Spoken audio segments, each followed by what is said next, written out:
আজকে আমরা এই জায়গার মধ্যে উপবিষ্ট হয়েছি গো।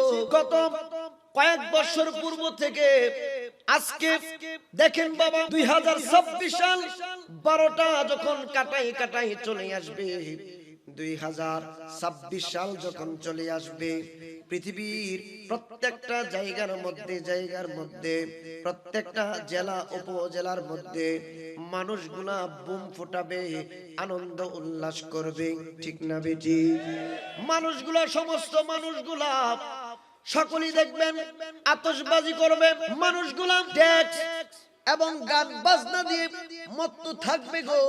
কিন্তু একটু মনোযোগ দিয়ে আমাদেরকে শুনতে হবে, পৃথিবীর মধ্যে আস্তে আস্তে করে সময়গুলো চলে যাচ্ছে, আমার আপনার সময় কিন্তু বসে নাই রে বাবা। 2025 সাল যে আমাদের কাছ থেকে বিদায় নিবে, এই 2025 সাল সমস্ত পৃথিবী বিক্রি করেও 2025 সালের একটা মিনিট পর্যন্ত ফিরিয়ে আনতে পারবো না, ঠিক না বেঠে? আজকে এই জমিনের মধ্যে আমরা বসে আছি গো। আজকে যারা নবীর মহব্বতে বসে আছেন, আজকে যারা আল্লাহর মহব্বতে আজকে আজিমুসার মাহফিলের আয়োজন করেছেন, যে যুবক ভাইরা, একবার আপনাদেরকে থ্যাঙ্কস না দিয়ে আমি পারি না। পৃথিবীর মধ্যে সমগ্র যত জাতি আছে, আমি একটু ছোলে বলছি কথাগুলা। আপনার নবী, আমার নবীজি সুনান তিরমিজি শরীফের হাদিস মুবারকের তরজমাটা আমি একটু শুনিয়ে দিচ্ছি। আমার নবী, আপনার নবীজি হাদিস মুবারকের মধ্যে বলেছেন, যেই হাদিস শরীফটা মিশকাতুল মাসাবির মধ্যে খতিবে তিরমিজি রাহমাতুল্লাহি আলাইহি অভ্যাস হয়ে গেছে, দলিল চলে আসে, তারপরে আমার ভাই বলেছে, রোহান ভাই বলেছে, হুজুর এই বিষয়ে আলোচনা করবেন, আমি ওই দিকেই যাচ্ছি, কোনো টেনশন করবেন না। আপনার নবী, আমার নবী মিশকাতুল মাসাবির মধ্যে আসছে গো। আমার নবী, আপনার নবীজি সমস্ত সাহাবা কেরামগণের মধ্যে উপস্থিত। আমার নবী, আপনার নবীজি সমস্ত সাহাবা কেরামগণকে ডাক দিয়ে বলছেন, হে সাহাবীরা, বনি ইসরাইলের জমানার মধ্যে 72টা কাতার হয়েছিল, 72টা ফেরকা হয়েছিল। আমি রাসূলুল্লাহর উম্মতের মধ্যে 73টা ফেরকা হবে, 73টা কাতার হবে। কুল্লুহুম ফিন্নার ইল্লা মিল্লাতান ওয়াহিদা, প্রত্যেকটা দল যাবে জাহান্নামের মধ্যে, ইল্লা মিল্লাতান ওয়াহিদা, একটা দল যাবে মাত্র জান্নাতের মধ্যে। একবার মনোযোগ দিয়ে কথাটা শুনবেন, আমি কেন বললাম, অবশ্যই একটা বিশাল একটা কারণ রয়েছে। ও রুহান ভাই, শাহাদাত ভাই, মনোযোগ দিয়ে শুনবেন আপনারা।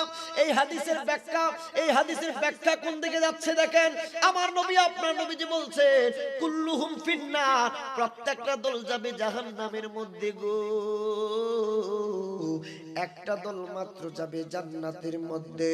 72 দলের মধ্যে নামাজির কোনো অভাব থাকবে না, 72 দলের মধ্যে রোজার অভাব থাকবে না, 72 দলের মধ্যে 72টা কিন্তু নবীর দলের মধ্যেই নবীর উম্মত থাকবে গো।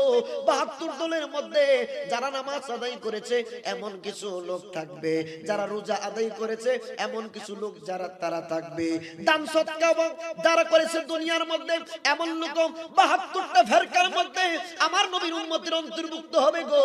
কিন্তু শুনুন,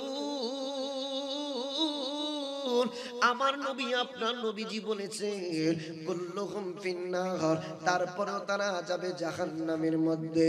সাহাবীরা ডাক দিয়া বললেন, ইয়া রাসূলুল্লাহ, নবী গো, ও মায়ার নবীজি, তাদের পরিচয় কি, তাদের পরিচয় যদি একটু বলতেন। আমার নবী, আপনার নবী ডাক দিয়া বললেন, রে সাহাবীরা শুনো, আমার নবী বললেন, মা আনা আলাইহি ওয়া আসহাবি, আমি রাসূলুল্লাহর পথ এবং মত, আমার সাহাবা কেরামের পথ এবং মতের উপরে যারা প্রতিষ্ঠিত থাকবে গো, তারাই হবে ওই একটা দল যারা আল্লাহর জান্নাতে প্রবেশ করবে। একবার জুড়ে বলা যাবে কি সুবহানাল্লাহ? হাদিস শরীফের ব্যাখ্যা করেছেন রে বাবা জগৎ বিখ্যাত মুহাদ্দিস আল্লামা ইমাম মুল্লা আলী কারি হানাফি রাহমাতুল্লাহি আলাইহি ব্যাখ্যা করতে গিয়ে তার মিরকাত শরীফের মধ্যে লিখেন ফালা শাক্কা ওয়ালা রাইবা আন্নাহুম হুম আহলুস সুন্নাতি ওয়াল জামাআত, যেই দলটা নাজাত প্রাপ্ত দল, যেই দলটা জান্নাতের মধ্যে যাবে ওই দলটার নাম হবে আহলে সুন্নাহ ওয়াল জামাত। একবার জোরে বলা যাবে কি মারহাবা? আর জোরে বলুন সুবহানাল্লাহ। আপনার নবী আমার নবীজির এই আহলে সুন্নাহ ওয়াল জামাতের দলের অন্তর্ভুক্ত হওয়ার কারণে নিজেদেরকে গর্ববোধ মনে করছি রে বাবা। পৃথিবীর মধ্যে বাতিল ফেলকার কোনো অভাব নাই, পৃথিবীর মধ্যে অনেক মানুষের নামাজের অভাব নাই, পৃথিবীর মধ্যে নেক কাজের অভাব নাই, কিন্তু রাসূল আমার নবী আপনার নবীজির ইশক মোহব্বত যার অন্তরে থাকবে না গো, আল্লাহর কসম করে বলি তার সমস্ত আমল দিয়ে হাসরের ময়দান সে পাড়ি দিতে পারবে না। ঠিক না বেটি? আপনার নবী আমার নবীজি রহমাতুল লিল আলামিন নবীজি রে বাবা, আমি রেফারেন্সের দিকে যাচ্ছি না। আপনার নবী আমার নবীজি উম্মতে মুহাম্মাদির কাছে আল্লাহর পক্ষ থেকে বাণী শ্রবণ করে দিলেন, শুনিয়ে দিলেন। আমার নবী বলছেন ওয়া কাদা রাব্বুকা আল্লা তা'বুদু ইল্লা ইয়াহু ওয়া বিল ওয়ালিদাইনি ইহসানা। সুবহানাল্লাহ। আমার নবী ডাক দিয়া বলেন উম্মত শুনো, এ উম্মত তোমরা শুনে নাও, আল্লাহ বলেছেন আল্লাহ ছাড়া কারো ইবাদত করা যাবে না, আল্লাহ ছাড়া কারো ইবাদত করা যাবে না। ওয়া বিল ওয়ালিদাইনি ইহসানা, এবং তোমরা তোমাদের পিতা মাতার সঙ্গে সদাচরণ করো, উত্তম আচরণ করো, ভালো আচরণ করো। আপনার নবী আমার নবীজি উম্মতে মুহাম্মাদির জন্য হচ্ছে উত্তম আদর্শ রে বাবা। আজকে সমাজের মধ্যে দেখবেন ম্যাক্সিমাম যুবক সমাজ, ম্যাক্সিমাম যুবক সমাজের মাধ্যমে পিতামাতা বয়োজ্যেষ্ঠ হয়ে যাওয়ার পরে আব্বা আম্মার মনে আমরা আস্তে আস্তে করে কষ্ট দিতে থাকি। ওয়াল্লাহি আল্লাহর কসম করে বলি, আব্বা আম্মার মনে কষ্ট দিলে আমার আপনার দুনিয়া এবং আখিরাত নষ্ট হতে সেকেন্ড পরিমাণ দেরি হবে না। ঠিক না বেটি? এই জন্য হাতে পায়ে ধরে আপনাদেরকে বলে যাই আব্বা আম্মার খেদমত করতে হবে। আব্বা আম্মার মনে কষ্ট দিলে আমার আপনার দুনিয়া জান্নাত, আমার আপনার দুনিয়া এবং জান্নাত দুটোই বিফলে যাবে, জাহান্নামের ভিতরে প্রবেশ করতে হবে গো যুবক। কেন বাবা আমার খেদমত আমাকে আপনাকে করতে হবে? আমার নবীর দরবারে সাহাবী যাইয়া ডাক দিয়া কই নবী গো, ও মায়ার নবীজি, আমার কাছে সর্বোত্তম আচরণ পাওয়ার হকদার কে? আমার নবী বললেন উম্মুকা, তোমার মা। অতঃপর আবার জিজ্ঞেস করলেন নবী গো, দ্বিতীয়বার আমার কাছে উত্তম আদর্শ উত্তম আচরণ পাওয়ার হকদার কে? আমার নবী বললেন উম্মুকা, তোমার মা। ওই লোকটা আবার জিজ্ঞেস করার পরে আমার নবী তৃতীয়বার পর্যন্ত বললেন সুম্মা উম্মুকা, অতঃপর তোমার মা। চতুর্থবারে আমার নবী বললেন সুম্মা আবুকা, তারপরে তোমার বাবা, তারপরে তোমার প্রতিবেশী। আমার নবী আপনার নবীজি মায়ের প্রতি এত খেদমত করার জন্য উম্মতে মুহাম্মাদীদেরকে বলে দিয়ে গেছেন। শুধু তাই নয় রে বাবা, তাহলে একটা মেসাল দিয়ে আপনাদেরকে বুঝাই, আমার নবী আপনার নবীজি রহমাতুল লিল আলামিন নবীজির জামানার কথা বলছি না, ইব্রাহিম খলিলুল্লাহর জামানার মধ্যে রে বাবা, কিতাবের নাম নুজহাতুল মাজালিসের মধ্যে আসছে আব্দুর রহমান সফুরি রহমাতুল্লাহি আলাইহি দারুল কুতুবুল ইলমিয়া বৈরুত লেবাননের ছাপ থেকে বলছি, আব্দুর রহমান সফুরি রহমাতুল্লাহি আলাইহি বড় চমৎকার ভাবে ব্যাখ্যা করেছেন গো। ইব্রাহিম খলিলুল্লাহর যুগে একটা যুবক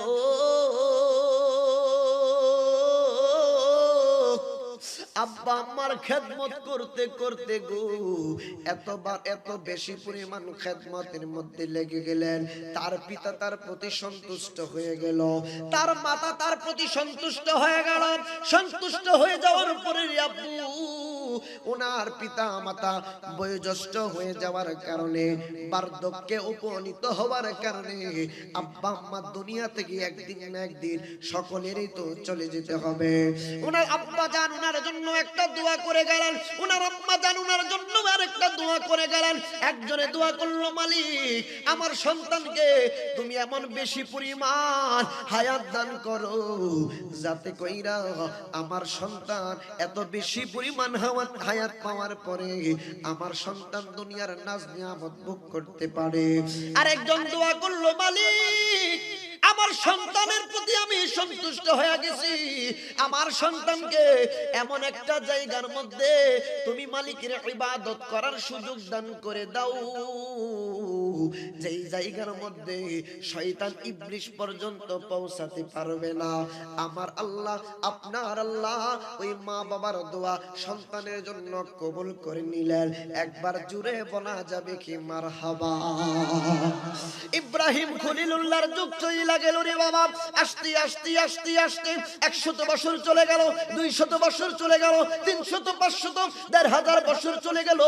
2000 বছর চলে যাওয়ার পরে আমার আল্লাহ হযরতে সুলাইমান আলাইহিস সালামকে ডাক দিয়ে বললেন, ওরে আমার পয়গম্বর সুলাইমান নবী, তুমি তোমার রাজপ্রাসাদ ছেড়ে এই মুহূর্তে আমি আল্লাহর নিদর্শন দেখার জন্য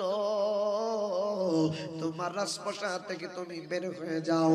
সুলাইমান নবী ডাক দিয়া কয়, এ হুজুরের দলেরা, হে আমার সঙ্গীরা শোনো, জিনজাতিদেরকে ডাক দাও, পশু পাখিদেরকে ডাক দাও, আমি সুলাইমান নবীর নিকট আল্লাহর পক্ষ থেকে ইলহাম এসেছে। আল্লাহ বলেছে আল্লাহর নিদর্শন সমূহ দেখার জন্য সুলাইমান আলাইহিস সালাম সমস্ত সাথীদেরকে লইয়া আল্লাহর নিদর্শন দেখার জন্য যেই মাত্র রওনা দিল রে বাবা, যাইতে যাইতে যাইতে যাইতে চতুর্দিক হাঁটতেছে সুলাইমান নবীর মতো পয়গম্বর, কোন জায়গার মধ্যে আল্লাহর নিদর্শন উনি দেখতে পারছেন না রে বাবা। সুলাইমান নবী ডাক দিয়া বলতেছেন, শুনো আমি সুলাইমান নবী চতুর্দিক দিয়া তাকাচ্ছি রে বাবা, কোন জায়গায় আল্লাহর নিদর্শন সমূহ দেখতে পাচ্ছি না। সুলাইমান নবী যাইতে যাইতে যাইতে যাইতে একবার ওই দিকে তাকায় আর একবার অন্য দিকে তাকায়, যাইতে যাইতে গো সুলাইমান নবী একটা সমুদ্রের কিনারের মধ্যে চলে গেলেন, নদীর কিনারের মধ্যে চলে গেলেন। যাইয়া সুলাইমান নবী সমুদ্রের ডান দিকে তাকাই, সমুদ্রের বাম দিকে তাকায়, আল্লাহর নিদর্শন সমূহ দেখতে পাই না রে বাবা। সুলাইমান নবী ডাক দিয়া বলল রে, সুলাইমান নবী ডাক দিয়া বলতেছে, আল্লাহর নিদর্শন সমুদ্রের কাছেও তো আমি দেখতে পাচ্ছি না। সুলাইমান আলাইহিস সালাম একজন জিনকে ডাক দিয়া বললেন, তুমি সমুদ্রের তলদেশের মধ্যে চইলা যাও, সমুদ্রের তলদেশে হয়তোবা আল্লাহর নিদর্শন আছে, আল্লাহ হয়তোবা সমুদ্রের তলদেশে আমি সুলাইমান নবীর জন্য আমি সুলাইমান নবীকে সমুদ্রের তলদেশের নিদর্শন সমূহ দেখাইবেন।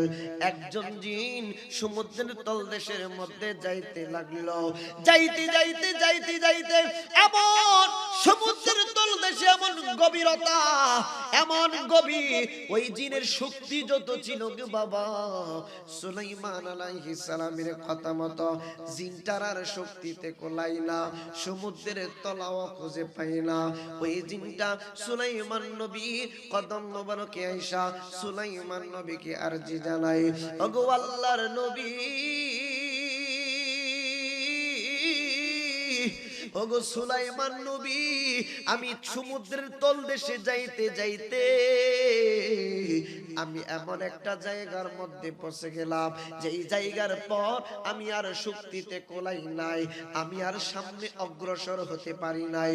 সুলাইমান নবী ডাক দিয়ে বলতেছেন, তোমার চাইতে অন্য কোন জিনকে ডাকো, যেই জিনের তোমার চাইতে শক্তি বেশি।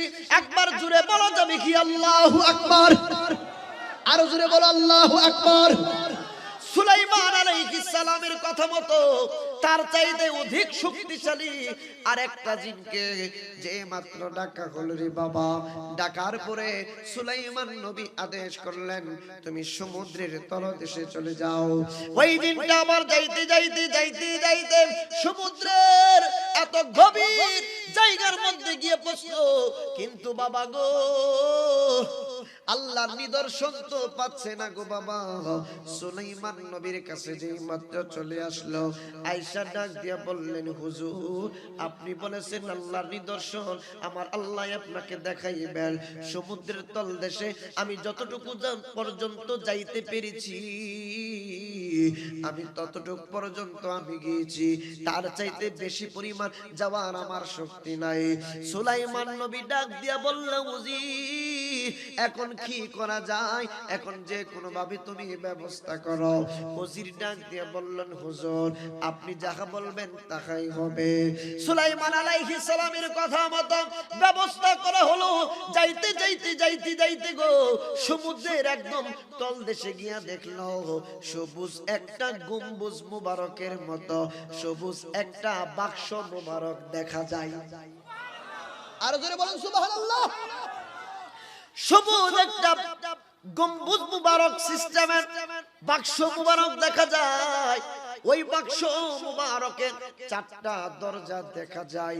প্রথম দরজা হলো ইয়াকুত পাথরের তৈরি, দ্বিতীয় দরজা হলো মুক্তার তৈরি, তৃতীয় দরজা হলো জমরুদ পাথরের তৈরি, চতুর্থ দরজা হলো স্বর্ণের তৈরি। এই সবুজ গম্বুজ মুবারকটা সুলাইমান আলাইহিস সালামের কদম মুবারকে যেই মাত্র সমুদ্রের উপরে নিয়ে আসলো, আনার পরে সমুদ্রের কিনারার মধ্যে যেই মাত্র রাখা হলো রে বাবা, রাখার পরে দেখতেছে গো সুলাইমান আলাইহিস সালাম তাকায়া দেখে এই বাক্সের ভিতরে একটা যুবক আল্লাহর ইবাদতে মশগুল আছে। একবার জুড়ে বলা যাবে কি মারহাবা? আরো জুড়ে বলা যাবে কি মারহাবা? সুলাইমান আলাইহিস সালাম অবাক দৃষ্টিতে তাকিয়ে রইলেন গো। আশ্চর্যের বিষয় হলো যুবক সবুজ গম্বুজের মতো বাক্স মুবারকের ভিতরে ইবাদতের মধ্যে মগ্ন আছে, অথচ প্রত্যেকটা দরজা খোলা অবস্থায় আছে। কিন্তু খোলা অবস্থায় থাকা সত্ত্বেও এক ফোঁটা সমুদ্রের পানি বাক্সের ভিতরে প্রবেশ করে না। সুলাইমান আলাইহিস সালাম ডাক দিয়ে বললেন, শোনো যুবককে ডিস্টার্ব করো না। যুবক ইবাদত থেকে যে মাত্র ফারেক হবে, বিরত হবে, যুবকের সঙ্গে আমি সুলাইমান নবী একটু কথা বলতে চাই। এই যুবকটা যেই মাত্র ইবাদত থেকে ফারেক হইল, বিরত হলো, সুলাইমান আলাইহিস সালাম বললেন, যুবক তুমি এই যুবক এই বাক্সের ভিতরে সবুজ গম্বুজের ভিতরে তুমি আল্লাহর ইবাদত করো। তোমাকে প্রশ্ন করি রে যুবক, তুমি কতদিন পর্যন্ত এই বাক্সের ভিতরে তুমি ইবাদত করতেছ? এই যুবক ডাক দিয়া কই, হুজুর আমি কিন্তু একদিন দুই দিন আগের সন্তান না, আমি হচ্ছি ইব্রাহিম খলিলুল্লাহর জমানার মানুষ। সুবহানাল্লাহ। আমি হচ্ছি ইব্রাহিম খলিলুল্লাহর মানুষ জমানার, ইব্রাহিম খলিলুল্লাহর জমানার যুবক। হুজুর আমার কথা আপনি আশ্চর্য হবেন, আমি বুঝতে পেরেছি। সুলাইমান পয়গম্বর ডাক দিয়া বলল, যুবক তুমি এই বাক্সের ভিতরে সবুজ গম্বুজ মুবারকের ভিতরে তুমি ইবাদতের মধ্যে মগ্ন আছো। তুমি সবুজ গম্বুজের ভিতরে ইবাদত করো, কিন্তু সবুজ গম্বুজ মুবারকটা সমুদ্রের তলদেশে, সমুদ্রের তলদেশ থেকে উঠিয়ে আনা হলো। কিন্তু যুবক চারটা দরজা আমি দেখতে পেলাম। একটা দরজা মুক্তার দ্বারা তৈরি, 2 নাম্বার দরজাটা ইয়াকুত পাথরের তৈরি, 3 নাম্বার দরজাটা জমরুদ পাথরের তৈরি, 4 নাম্বার দরজাটা স্বর্ণের তৈরি। কিন্তু যুবক, প্রত্যেকটা দরজা খোলা অবস্থায় আছে, কিন্তু আশ্চর্যের বিষয় হলো সমুদ্রের 1 ফোঁটা পানিও কেন ভিতরে প্রবেশ করে না। এ যুবক, কে তুমি? তোমার পরিচয় কি? বলো বলো। সুলাইমান আলাইহিস সালামের কথার জবাবে যুবকটা ডাক দিয়ে বলল, হুজুর, আমি যখন দুনিয়ার মধ্যে ছিলাম আমার বাবাকে বড় আমি ভালোবাসতাম, আমার মাকে বড় আমি ভালোবাসতাম। বলেন তো, পিতা মাতাকে ভালোবাসার দরকার আসেনি? এমন অনেক বাবা আছে, এমন অনেক যুবক এই জায়গার মধ্যে উপস্থিত আছো গো, যাদের পিতা অন্ধকার কবরে চলে গেছে, যাদের আম্মা দুনিয়া ছেড়ে অন্ধকার কবরে চলে গেছে। কত বাবার চেহারা দেখি গো, নিজের বাবার চেহারার মতো দেখা যায় না। কত মায়ের চেহারা দেখি, কিন্তু নিজের মায়ের চেহারার মতো দেখা যায় না। ঠিক না বেটি?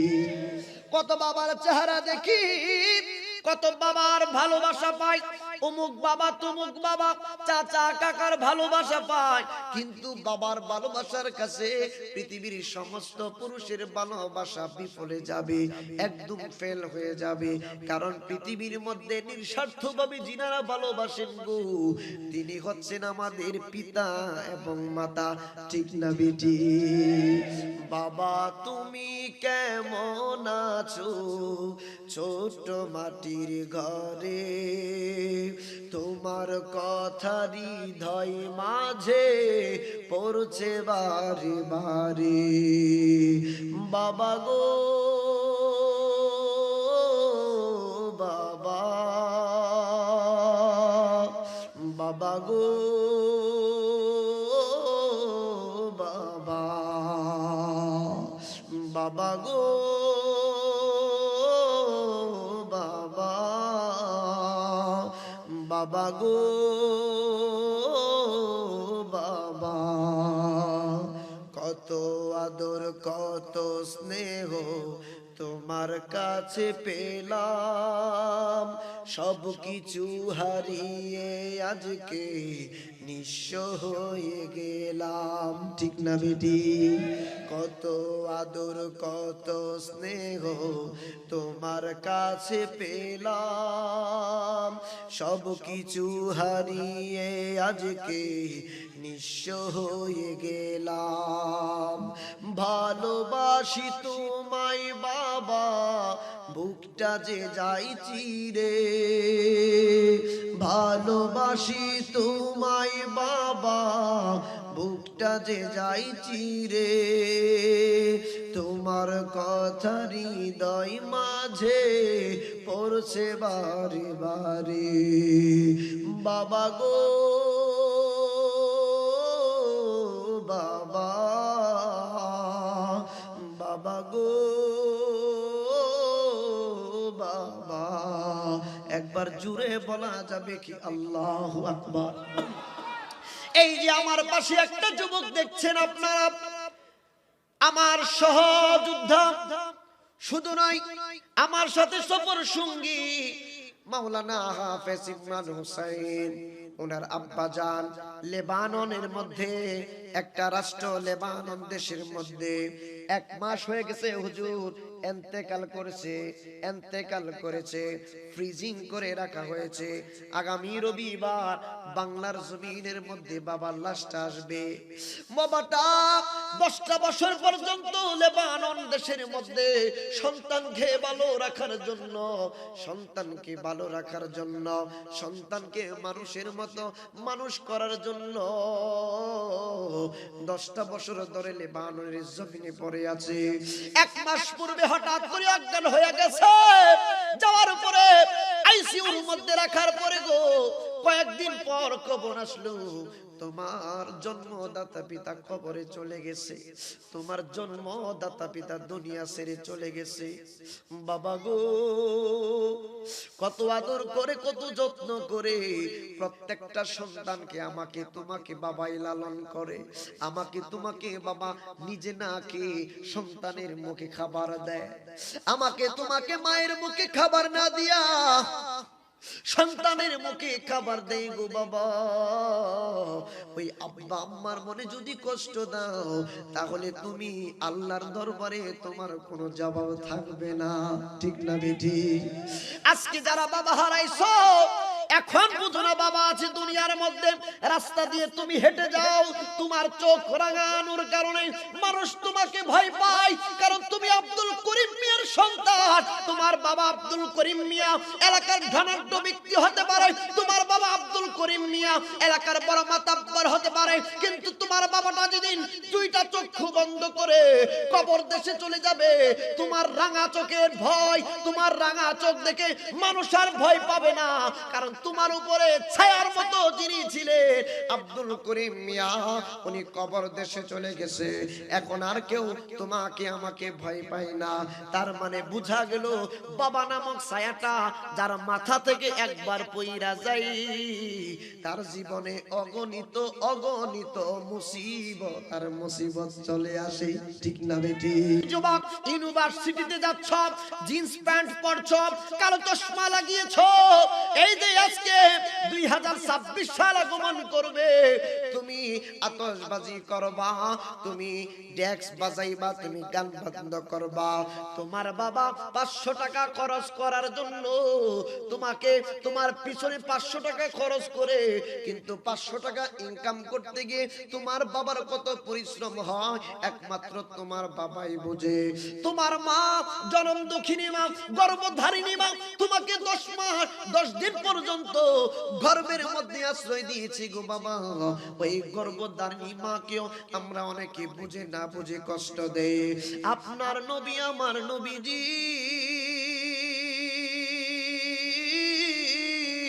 ডাক দিয়া বললে, উম্মত শুনো, তোমাদের মায়ের পায়ের নিচে তোমাদের সন্তানদের জান্নাত, মায়ের পায়ের নিচে সন্তানের জান্নাত। এই জান্নাতের অন্তরের মধ্যে মনের মধ্যে যারা কষ্ট দিবা তাদের জন্য আল্লাহর জান্নাত হারাম হয়ে যাবে। হাদিসের মধ্যে হুজুর আমি দেখলাম, নিজে পড়লাম, আমার নবী আপনার নবীজি বলেছেন এমন কিছু সন্তান আছে সমস্ত দিন কাজকর্ম করে, সমস্ত দিন বাবা মার কথা মতো চলে না, কিন্তু যখন রাত্রি বেলা ঘুমিয়ে যায়, সকাল বেলা যখন ভোরবেলা সন্তানটা ওঠে জাহান্নাম তাকে ডাকতে থাকে, কারণ সে সমস্ত দিন রাত পর্যন্ত যে বাবা মার মনে কষ্ট দিছে, সে তার বাবা মার কাছে ক্ষমা না চেয়ে বাবা মার অসন্তুষ্টি নিয়ে ঘুমের মধ্যে চলে গেছে। সেই জন্য জাহান্নাম সূর্য উদয় হওয়ার পর থেকেই তাকে হাত ছাড়িয়ে দিয়ে ডাকতে থাকে। একবার জুড়ে বলা যাবে কি নাউযুবিল্লাহ। আর যেই সন্তানটা বাবা মার সন্তুষ্টি লইয়া ঘুমের মধ্যে যাবে গো, সকাল হতে হতে দেরি হবে, তাকে আল্লাহর জান্নাত হাতছানি দিয়ে ডাকতে থাকবে। চলুন না ওই জায়গার মধ্যে একটু যাই। সুলাইমান নবী ডাক দিয়া বলল, যুবক, তোমার এই পজিশন হওয়ার পিছনে তোমার কাহিনীটা কি? তোমার এই জায়গায় অবস্থান করার পিছনে হিকমত কি একটু বলা যাবে? হুজুর, আমার বাবা মা ছিল, আমি তাদেরকে বড় যত্ন করে সেবা করেছি, তাদের সন্তুষ্টি অর্জন করেছি। আমার বাবা মার মধ্য থেকে একজন আমি সন্তানের জন্য দোয়া করলো, বাবা গো তোমার জন্য দোয়া কইরা গেলাম, তোমাকে যাতে মহান রব্বে কারীম তোমাকে যাতে দীর্ঘ নেক হায়াত দান করে। আমার মা দান করে গেল দোয়া। আমার মা বলল, মালিক আমার সন্তানকে এমন জায়গার মধ্যে তুমি জায়গা কইরা দিও যেই জায়গার মধ্যে শয়তান পর্যন্ত তাকে ডিস্টার্ব করতে পারবে না, আল্লাহর ইবাদত যাতে করতে পারে গো আমার আল্লাহ, তুমি তো আমার সন্তানকে সেই ব্যবস্থা করে দিও। যুবকটা ডাক দিয়া কই, গো আল্লাহর পয়গম্বর, ওগো সুলাইমান আলাইহিস সালাম, আমার বাবা দুনিয়া থেকে চইলা গেছে, আমার মা দুনিয়া থেকে চইলা গেছে। আমার আল্লাহ আমাকে এত দীর্ঘ নেক হায়াত দান করেছে, আমাকে এত দীর্ঘ নেক হায়াত দান করেছেন। আমি যাইতেছিলাম সমুদ্রের কিনার দিয়া, আমি যেই মাত্র হাঁটতেছিলাম নদীর কিনার দিয়া, যেই মুহূর্তে আমি হাঁটতেছিলাম হঠাৎ কইরা তাকায়া দেখি গো সমুদ্রের কিনার থেকে, হঠাৎ কইরা তাকায়া দেখি সমুদ্রের কিনারে সবুজ রঙের একটা গম্বুজ মুবারকের সিস্টেমে একটা বাক্স মুবারক দেখা যায়। যুবকটা ডাক দিয়া বললেন, ওগো আল্লাহর পয়গম্বর, ওগো সুলাইমান আলাইহিস সালাম, আমি কৌতূহল বশত সবুজ গম্বুজের নিকট যেই মাত্র গেলাম, যে দেখি সবুজ গম্বুজের মতো এই বাক্স মুবারকটা বড় চমৎকার, বড় চমৎকার সুন্দর। আমি চিন্তা করলাম এটার ভিতরে যদি যাইতে পারি তাহলে দেখি কেমন লাগে, কেমন লাগে। আজকে যেই যুবকরা এই মাহফিলের ময়দান ছেড়ে দোকান পালে রাস্তাঘাটে ঘরের মধ্যে অবস্থান করছি, অনেকে অপেক্ষা করতেছে আর মাত্র 7 মিনিট বাকি আছে। 7 মিনিট পরে 2025 সাল আমাদের কাছ থেকে বিদায় গ্রহণ করবে রে বাবা। এই 2025 সালের থেকে একটা সেকেন্ডও আমরা কোনোভাবেই কিনতে পারবো না, ঠিক না বেটি? আজকে 2025 সালের কথা বলো। আরে বাবা, আমরা 31st ডে বাপ, আমরা 31st নাইট যেটাকে বলি, দেখেন বাবা ব্যাখ্যা দিচ্ছি, সেটার ব্যাখ্যা দিচ্ছি। এটার মূল ইতিহাস আমাকে তোমাকে জানতে হবে। আজকে যারা আতশবাজি করে, আজকে যারা আমরা ঢোল তবলা বাজাইয়া নতুন এই যে 2026 সাল যারা উদ্বোধন করবেন, গ্রহণ করবেন, আমাকে আপনি বলুন 2025 সালের ভিতরে কয়বার আল্লাহকে ডেকেছেন, কয়বার মসজিদের মধ্যে গিয়েছেন, কতবার মাকে আদর করে মা বলে ডেকেছেন, কতবার বাবাকে আব্বু বলে আদর করে ডেকেছেন, কতবার আব্বা আম্মার সঙ্গে আপনি কয় বেলা নাস্তা করেছেন। 2025 সালের হিসাবটা নিজে নিজে লিখে নেন। আহারে বন্ধুরা বাবারা, 2025 সালের মধ্যে যেই সময়টুকু আমি তুমি পার করেছি, আমি তুমি নামাজ কাজা করেছি ইচ্ছা করে, মায়ের মনে কষ্ট দিয়েছি ইচ্ছা করে। আজকে আমাদের উচিত হলো 2026 সালটা এমন ভাবে আমরা সেলিব্রেট করব, আল্লাহর দরবারে তওবা করব, মালিক সমস্ত কিছু থেকে আমরা তওবা করছি। তুবু ইলাল্লাহি তাওবাতান নাসুহা, আল্লাহ বলেছেন ইয়া আইয়ুহাল্লাযীনা আমানু তুবু ইলাল্লাহি তাওবাতান নাসুহা। বান্দারে, হে ঈমানদারগণ, তোমরা তওবার মতো তওবা যদি করতে পারো, তওবায়ে নাসুহা যদি করতে পারো, আমি আল্লাহ তোমাদের জীবনের গুনাহগুলো maaf করে দেব। একবার জুড়ে বলা যাবে কি মারহাবা? আর জোরে বলুন না মারহাবা। আমার বন্ধুরা বাবারা, আর মাত্র 5 মিনিট। অসুবিধা আছে? এই সমস্যা আছে? আজকে এই জায়গার মধ্যে স্কুল, কলেজ, ইউনিভার্সিটি, মাদ্রাসা পড়ুয়া ছাত্ররা, যুবক যারা আছো, ম্যাক্সিমাম এখানে যুবক আমি দেখতেছি, ম্যাক্সিমাম আমার ছোট হবেন আপনারা যারা আছেন, হ্যাঁ বয়সে আমার ছোট হবেন ম্যাক্সিমাম। অনেক ভাই আছেন, সিনিয়র ভাই যারা আছেন বড়, আমি আপনাদের উদ্দেশ্যে বলছি, দেখেন আপনাকে মনে রাখতে হবে, নতুন বৎসর হোক, যেই কোনো অনুষ্ঠান হোক, সেখানে আমরা আনন্দ করার মাধ্যমে যদি উদযাপন করি, আনন্দ করার মাধ্যমে উদযাপন করলেই সেটার মধ্যে আল্লাহর রহমত আসে না। রহমত আসার জন্য রহমতের পাত্রের দরকার হয়, ঠিক না বেঠি? আজকে আমরা 56 বাজে, আজকে আমরা 2026 সালের শুরুতে, 2026 সালের শুরুতে আল্লাহু আকবারের ধ্বনিতে, আজানের ধ্বনিতে আমরা মুখরিত করে এই এরিয়া থেকে শয়তানকে বিতাড়িত করতে চাই কি চাই না? আর সকলে বলুন চাই কি চাই না? এই এলাকার মধ্যে শয়তান না থাকুক আমরা চাই, কারণ শয়তান মানুষের প্রকাশ্য শত্রু। শয়তান মানুষের প্রকাশ্য শত্রু। মানুষকে কিভাবে দুষ্টামির কাজে লাগিয়ে দেওয়ার চেষ্টা সে কন্টিনিউয়াসলি করতে থাকে। সে কন্টিনিউয়াসলি চেষ্টা করে মানুষকে গুনাহের কাজে লিপ্ত করার জন্য। সন্তানকে লাগিয়ে দেয় বাবাকে কষ্ট দেয়, সন্তানকে লাগিয়ে দেয় মাকে কষ্ট দেয়, সন্তানকে লাগিয়ে দেয় তুই ইয়াবা খা।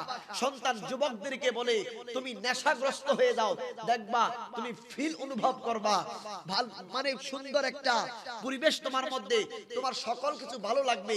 অরিজিনালি নেশা করা কি ভালো জিনিস? মা বাবার মনে কষ্ট দেওয়া কি ভালো জিনিস?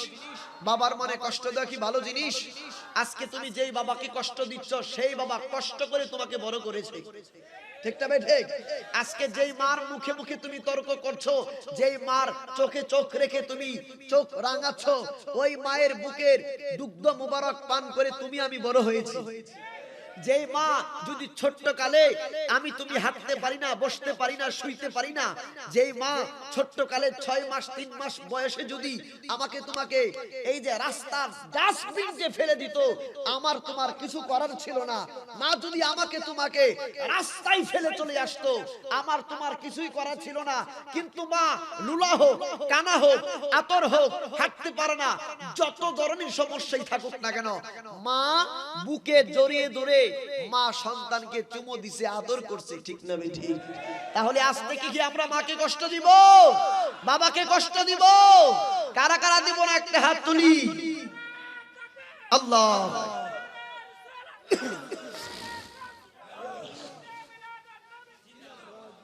সকলে বলি মারহাবা। আমার নবীর শিক্ষা, উম্মতে মুহাম্মাদি কখনোই ইহুদি নাসারাদের কালচার অনুসরণ করতে পারে দৈন্তা নয়াকার। আমার আল্লাহ বলেছেন যে হে আমার বান্দারা, ঈমানদাররা শোনো, তোমরা ইহুদি নাসারাদের অনুসরণ করিও। আমি বাংলা তরজমাটা বলছি। ইহুদি নাসার, সূরা মায়েদার মধ্যে হুজুর এটা, ইহুদি নাসারাদের অনুসরণ করিও না। কেন? ইহুদি নাসারাদের অনুসরণ করলে তোমরা তাদের অন্তর্ভুক্ত হয়ে যাইবা। নাউযুবিল্লাহ কোন। এবং এটা হইলে আল্লাহর রহমত আমাদের উপর থেকে উঠে, এই তো প্যান্ডেল ভরে যাচ্ছে আস্তে আস্তে করে। আমরা ম্যাক্সিমাম যুব, আমি অত্যন্ত ভালো লাগে, আমি মুসাফির মানুষ, আমি গুনাহগার হতে পারি, আমি মুসাফির মানুষ, আমার দোয়া কিন্তু আজকে কবুল হবে। হুজুর, মুসাফিরের দোয়া আল্লাহ কবুল করেন, 3 শ্রেণীর দোয়া আমার আল্লাহ ফেরত দেন না। আজকে আমরা কিসের মাধ্যমে 2026 সাল সেলিব্রেটি করব? কিসের মাধ্যমে? সবাই প্রস্তুত আছেন তো? আমি চেষ্টা করব আজানের মাধ্যমে সুন্দর করে আজানটা দেওয়ার জন্য। অসুবিধা হবে? আমার মোবাইলে 12টা বাজ দিয়ে আমি আজান দেব ইনশাআল্লাহ, ঠিক আছে? 12টা বাজছে, সবাই নীরব। আমি যখন আল্লাহু আকবার বলতে বলবো বলবেন, ঠিক আছে? আল্লাহু আকবার, আল্লাহু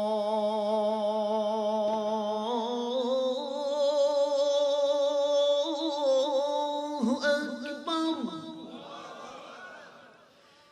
আল্লাহু আকবার,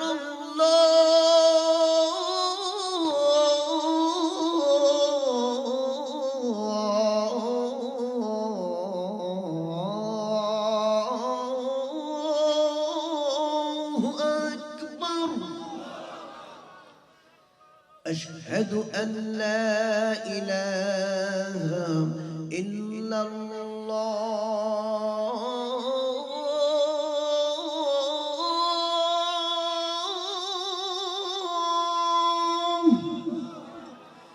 أشهد أن لا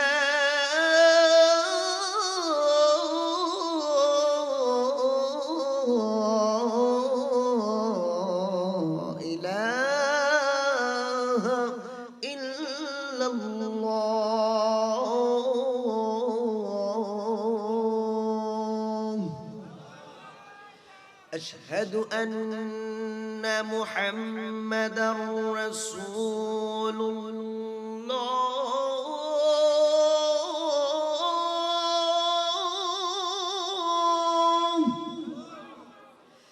أشهد أن محمدا رسول الله،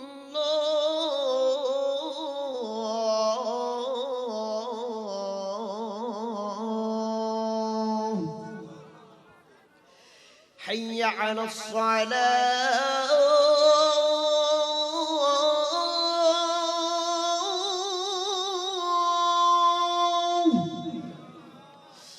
حي على الصلاة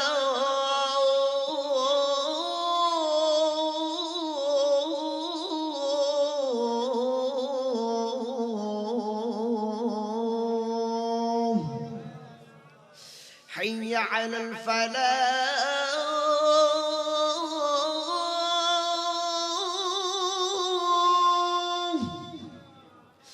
حي على الفلاح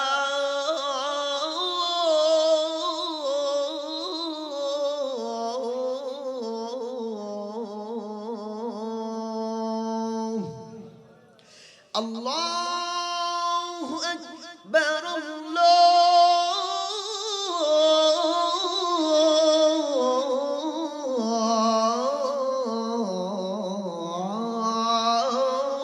الله أكبر لا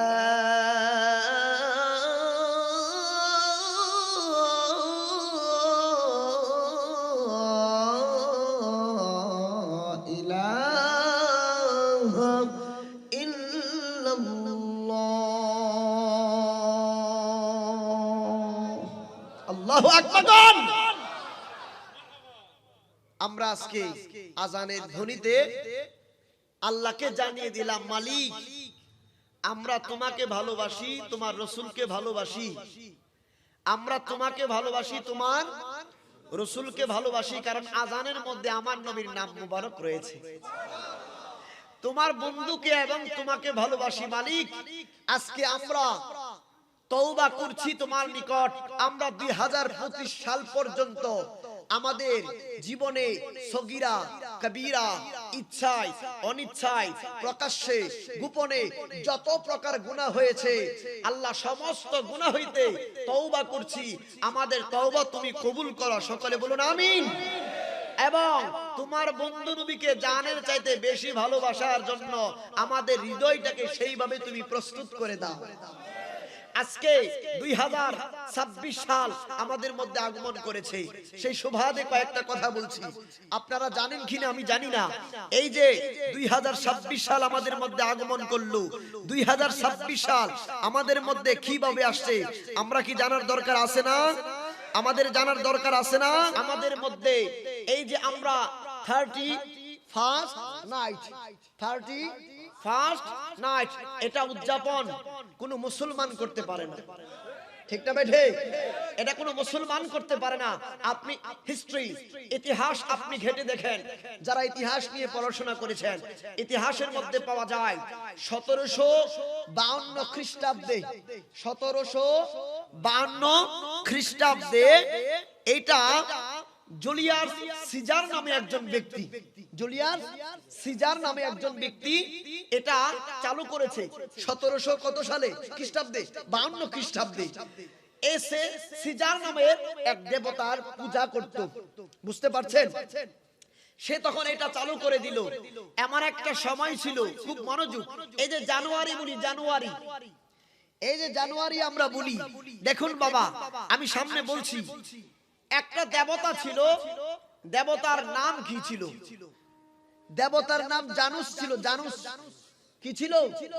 জানুস থেকে জানুয়ারি, জানুস থেকে জানুয়ারি। কিভাবে? এই দেবতাটা মানুষ একদল ছিল, তারা পূজা করত, পূজা। তো এই দেবতাটার দুইটা মাথা ছিল। কয়টা মাথা ছিল? এই যুবকরা এইদিকে attention please, at this moment attention please, আমার দিকে তাকাও, আমার দিকে তাকাও। এই দেবতার কয়টা মাথা ছিল? দুইটা মাথা ছিল। পিছনে একটা মাথা ছিল, ফ্রন্টে অর্থাৎ সামনের দিকে একটা মাথা ছিল। পিছনে তারা কি করত? এই যে 31st নাইট, কোন সময়টাকে বলা হয়? জানুয়ারির প্রথম দিনের আগের দিন রাত্রে 12টার আগ পর্যন্ত সময়টাকে 31st নাইট বলা হয়তো, বুঝতে পারছেন? তখন একদল মানুষ দেবতার পিছনে চলে যাইত। দেবতার পিছনে গিয়ে তারা বলতো যে তুমি দেবতার ওসিলায় বরকতে আমরা পুরো বছর শান্তিতে থাকতে পেরেছি, আমাদের উপর রহমত বরকত, তাদের ভাষায় রহমত বরকত আসছে। এই কথা বলার পরে যখন 12টা বেজে যাইত, নতুন বৎসরের আগমন করতো, 12টা 1 বাজতো, তখন তারা ঘুরানি দিয়ে অন্য দিক দিয়ে ঘুরে এসে দেবতার সামনে চলে আসতো। আসার পরে বলতো যে হে আমাদের দেবতা, আজকে নতুন বৎসরের আগমন হয়েছে, তোমার কাছে আমরা প্রার্থনা করছি যাতে করে এই বছরটা আমাদের ভালো যায়। নাউযুবিল্লাহ কাল। তাহলে বুঝা গেল এই যে সিস্টেমটা কোন মুসলমানদের সিস্টেম হতে পারে, কোন মুসলমানদের কোন কালচার হতে পারে। মুসলমান যখন নতুন বৎসর আসবে, মুসলমানদের করণীয় কি, বর্জনীয় কি? মুসলমানদের বর্জনীয় হচ্ছে আতশবাজি না করা। এই যে বুম বলে, আপনাদের চট্টগ্রামে কি বলে? বুম বলে, আওয়াজ হয় বেশি জোরে জোরে, হ্যাঁ, বিবাহের অনুষ্ঠানেও এগুলো ফাটানো হয়, ছিটানো হয়। এগুলো না করে, বক্স না বাজিয়ে, গান না বাজিয়ে আপনি এই দিনটাকে আল্লাহ রব্বুল আলামিনের কদম মুবারকে শুকরাতান 2 রাকাত নামাজের মাধ্যমে শুরু করুন। তাহলে আপনার বছরের শুরুটা হয়ে গেল আল্লাহকে সেজদা দিয়ে। সুবহানাল্লাহ। তো আল্লাহকে সেজদা দিলে কেমন লাভ জানেন তো? আমি এখন একটু অন্যভাবে কথা বলছি। আল্লাহকে সেজদা দিলে কেমন লাভ আমার কাছ থেকে একটু শুনুন। আমি ওই দিন কিতাবে দেখলাম, আমার সামনে পড়ে গেল, আমি দেখলাম একজন আল্লাহর ওলি মালিক ইবনে দিনার রাহমাতুল্লাহি আলাইহি, হুজুর মালিক ইবনে দিনার রাহমাতুল্লাহি আলাইহির মত জলিলুল কদর একজন আল্লাহর ওলি, উনি স্বপ্ন যুগে দেখতেছেন জান্নাতের ভিতরে আল্লাহ উনাকে একটা জান্নাতের ঘর নির্মাণ করে দিয়েছেন। ওই ঘরের সামনে তিনি চলে আসলেন। আসার পরে উনি দেখতেছেন ওনার ঘরের সামনে আরেকটা ঘর, রাজপ্রাসাদ দেখা যায়, ওনার চাইতে 10 গুণ সুন্দর। উনি আশ্চর্য হয়ে গেলেন, আজীব ব্যাপার, এটা কিভাবে সম্ভব? How is possible this matter? এটা কিভাবে সম্ভব হতে পারে? আমার চাইতে 10 গুণ বেশি সুন্দর একটা বিল্ডিং, রাজপ্রাসাদ, এটার মধ্যে তাকিয়ে দেখে, ও বাবা, এটার মধ্যে তো আমাদের এলাকায় একজন কামার ছিল। কামার, ও যে হাতুড়ি পিটাই, কামার বলে না, হাতুড়ি পিটাই, কামার। ওই কামার ঘরে রাজপ্রাসাদের দরজায় দাঁড়িয়ে আছে। উনি দেখছেন উনার এলাকার একজন কামার ওই রাজপ্রাসাদে। হঠাৎ করে উনার ঘুম ভেঙে গেল। উনি তাড়াতাড়ি করে উনার বাসায় গেলেন। বাসায় গিয়ে জিজ্ঞেস করলেন, কি ব্যাপার? আমি তো এই স্বপ্ন দেখেছি, তোমার স্বামী তো দুনিয়াতে নাই, এখন আমাকে তুমি একটু তথ্য দিয়ে আমাকে সহযোগিতা করো। তোমার স্বামী এমন কি কর্ম করত যার কারণে আমি মালিক ইবনে দিনারের চাইতে 10 গুণ বেশি সুন্দর রাজপ্রাসাদ আল্লাহ জান্নাত থেকে তাকে দান করেছেন।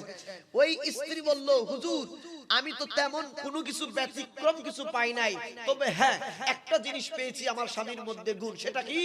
যখন মসজিদে আজান হইতো, আমার স্বামী তো হাতুড়ি পিঠাইতো। এই যে হাতুড়িটি দিয়ে যখন লোহার মধ্যে আঘাত করে, বারবার আঘাত করি, পিছনে নাই, পিছন থেকে স্পিড করে, তাই না? পিছন থেকে শক্তি দিয়ে স্পিড করে হাতুড়ি বাড়ি দেয়। যখন হাতটা পিছনে যাইতো, পিছনে যাওয়া অবস্থায় যদি মসজিদের মধ্যে আল্লাহু আকবারের ধ্বনি আওয়াজ হতো, আমার স্বামী পিছন দিক দিয়ে হাতুড়িটা ফেলে দিতেন। ওই অবস্থায় আল্লাহর ঘর মসজিদে আল্লাহকে সেজদা দেওয়ার জন্য চলে যাইতেন। এই আমলটা করতেন। মালিক ইবনে দিনার রাহিমাহুল্লাহ বলছেন, বুঝতে পেরেছি তোমার স্বামীকে আল্লাহ রাব্বুল আলামিনকে সেজদা দেওয়ার কারণে, সঠিক টাইমে নামাজ আদায় করার কারণে আল্লাহ রাব্বুল আলামিন জান্নাতের মধ্যে আমার মতো ব্যক্তির চাইতেও 10 গুণ সুন্দর বাড়ি নির্মাণ করে আমার আল্লাহ দান করে দিয়েছেন। তাহলে আমরা কি নামাজের দরকার আছে কিনা? আমাদের মায়ের খেদমতের দরকার আছে কিনা? বাবার খেদমতের দরকার আছে কিনা? রাসূলুল্লাহর ইশক দরকার আছে কিনা? আজকে আমরা বর্তমান জেনারেশনের মধ্যে আছি। আমরা আজকে যেটা মনে করছি, আজকে আনন্দ করব, আমরা আজকে মানে উদযাপন করব বিভিন্ন ভাবে। যুবক দেখো, আজকে এই মুহূর্তে তুমি উদযাপন করলা, তুমি আতশবাজির মাধ্যমে তুমি 2026 সালকে উদযাপন করলা। তুমি বক্স বাজিয়ে, গান বাজিয়ে, ডান্স করে তুমি বাসায় অবশ্যই 2টা অথবা 3টে গিয়ে ঘুমিয়ে যাইবা। কিন্তু যুবক, তুমি ঘুম থেকে উঠতে পারবা এটার কোনো গ্যারান্টি আছে? ঘুম থেকে আমি ঘুমাইলে উঠতে পারবো এটার গ্যারান্টি আছে? চক্ষু যদি আর না খুলে কবর, চোখ যদি খুলে দুনিয়া, তোমার আমার এই কর্মকাণ্ড করার পরে যদি আমি তুমি গান বাদ্য ডান্স করার পরে 2026 সাল উদযাপন করার পরে যদি ঘুমিয়ে যায়, সকাল যদি আমার আর তোমার না হয়, হাসরের ময়দানে কবরে আমার তোমার নবীর দরবারে কোনো জবাব থাকবে? নবীর কদমে কোনো জবাব থাকবে? যার মধ্যে হায়া আছে, যার মধ্যে লজ্জা কাজ করে, যার মধ্যে নবীর এশ আছে, ওই নবীর প্রেমিক যুবক কোশ্চিন কালেও হারাম কাজের দিকে ধাবিত হতে পারে? কারণ আমার নবী আপনার নবীজি বলেছেন, আমার নবী আপনার নবীজি বলেছেন, ম্যাক্সিমাম জান্নাতে যারা যাবে তারা সবাই হবে 32 কি 30 বছরের যুবক। কারণ কেউ বুড়া থাকবে না, কেউ বুড়া থাকবে না। 30 কি 32 বছরের যুবক হয়ে আল্লাহর জান্নাতে ঢুকবে। আজকে আমরা কলেজে পড়তেছি, ইউনিভার্সিটিতে পড়তেছি, তুমি দেখো আমরা যখন ল্যাঙ্গুয়েজ ভাষা ব্যবহার করি, আজকে তো ট্র্যাডিশন হয়ে গেছে কি জানো? আমরা তো গ্রামের মানুষ, আমি নিজে গ্রামের মানুষ, আমি আশরাফুল হক জয়নগরী গ্রামের মানুষ, নরসিংদীর মানুষ। আমি বলছি কেউ যদি ইংরেজিতে ইংলিশে সলি ইংরেজি বলতে পারে, টকিং করতে পারে, তার মানে এই নয় সে শিক্ষিত। কেউ যদি উর্দুতে অনর্গল কথা বলতে পারে, তার মানে এই নয় সে জ্ঞানী। কেউ যদি আরবি ভাষায় কথা বলতে পারে, তার মানে এই নয় সে জ্ঞানী। কেন? তুমি আমি যদি আমেরিকাতে যাই, আমি তুমি যদি কানাডাতে যাই, আমি তুমি যদি নিউজিল্যান্ডে যাই, আমি তুমি যদি ইংলিশ ভার্সন যেখানে মানুষ ইংরেজিতে কন্টিনিউয়াসলি কথা বলে, ওই রাষ্ট্রে যায়, আমেরিকার মধ্যে মুচি আছে কিনা বলো? আমেরিকার মধ্যে চুল কাটে কি বলে? নাপিত আছে কিনা? এখন আমেরিকার নাপিত কি বাংলা ভাষায় কথা বলে না ইংলিশে কথা বলে? তো আমেরিকার নাপিত ইংলিশে কথা বললে কি সে কি আলেম হয়ে গেল? সে কি জ্ঞানী হয়ে গেল? আপনি পাকিস্তান যান, ইন্ডিয়াতে যান, আমি ইন্ডিয়াতে যাই আলহামদুলিল্লাহ। আপনি ইন্ডিয়াতে গেলে হিন্দুস্তানে এবং পাকিস্তানে উর্দুতে কথা বলে, হুজুর উর্দুতে। এখন উর্দুতে যিনি খেতাব করেন, হঠাৎ করে উর্দুতে খেতাব করলে মানে ওয়াজ করলে, ও মা গো এত বড় হুজুর কোথা থেকে নিয়ে আসলে? সে তো উর্দুতে ওয়াজ করে, সে তো মানে সাধারণ পানির মাছ না, এটা কক্সবাজারের সমুদ্রের মাছ। ঠিক আছে না? অত বড় হুজুর উর্দুতে খেতাব করে উর্দুতে বয়ান দিচ্ছে। আহারে পাকিস্তানের মধ্যে একজন মুচি উর্দুতে কথা বলে, পাকিস্তানের মধ্যে একজন নাপিত উর্দুতে কথা বলে, তার মানে এই নয় সে কোরআন সুন্নাহ সম্পর্কে জ্ঞান রাখে। সে তো অশিক্ষিত মানুষ, সেই জন্য তো জুতা সেলাই, ঠিক না বেটি? কিন্তু কথা বলে, স্পিক করে উর্দুতে। সবচেয়ে জ্ঞানী মানুষ কারা? সবচেয়ে জ্ঞানী মানুষ হচ্ছে যাদের হৃদয়ে আল্লাহ এবং তার রাসূলের মহব্বত, আল্লাহর ভয় কাজ করে, তারা হচ্ছে সবচেয়ে জ্ঞানী মানুষ।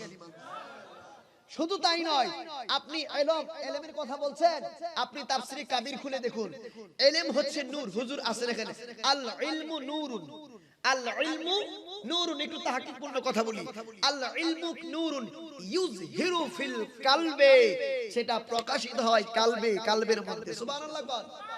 আজকে আমরা এই জায়গার মধ্যে বসে আছি না, আজকে আমরা এই জায়গার মধ্যে বসে আছি জান্নাতি পরিবেশের মধ্যে। বাংলাদেশে অলরেডি কিন্তু শুরু হয়ে গেছে নাচানাচি, ডান্স, আতশবাজি ফুটানো ইত্যাদি শুরু হয়ে গেছে। আল্লাহ রাব্বুল আলামিনের কাছে শুকরিয়া আদায় করো, ওই সমস্ত ফাহশা কাজ থেকে আল্লাহ আমাকে তোমাকে হেফাজত করেছেন। আমাকে তোমাকে গুনাহের কাছ থেকে হেফাজত করে কি করেছো জানো?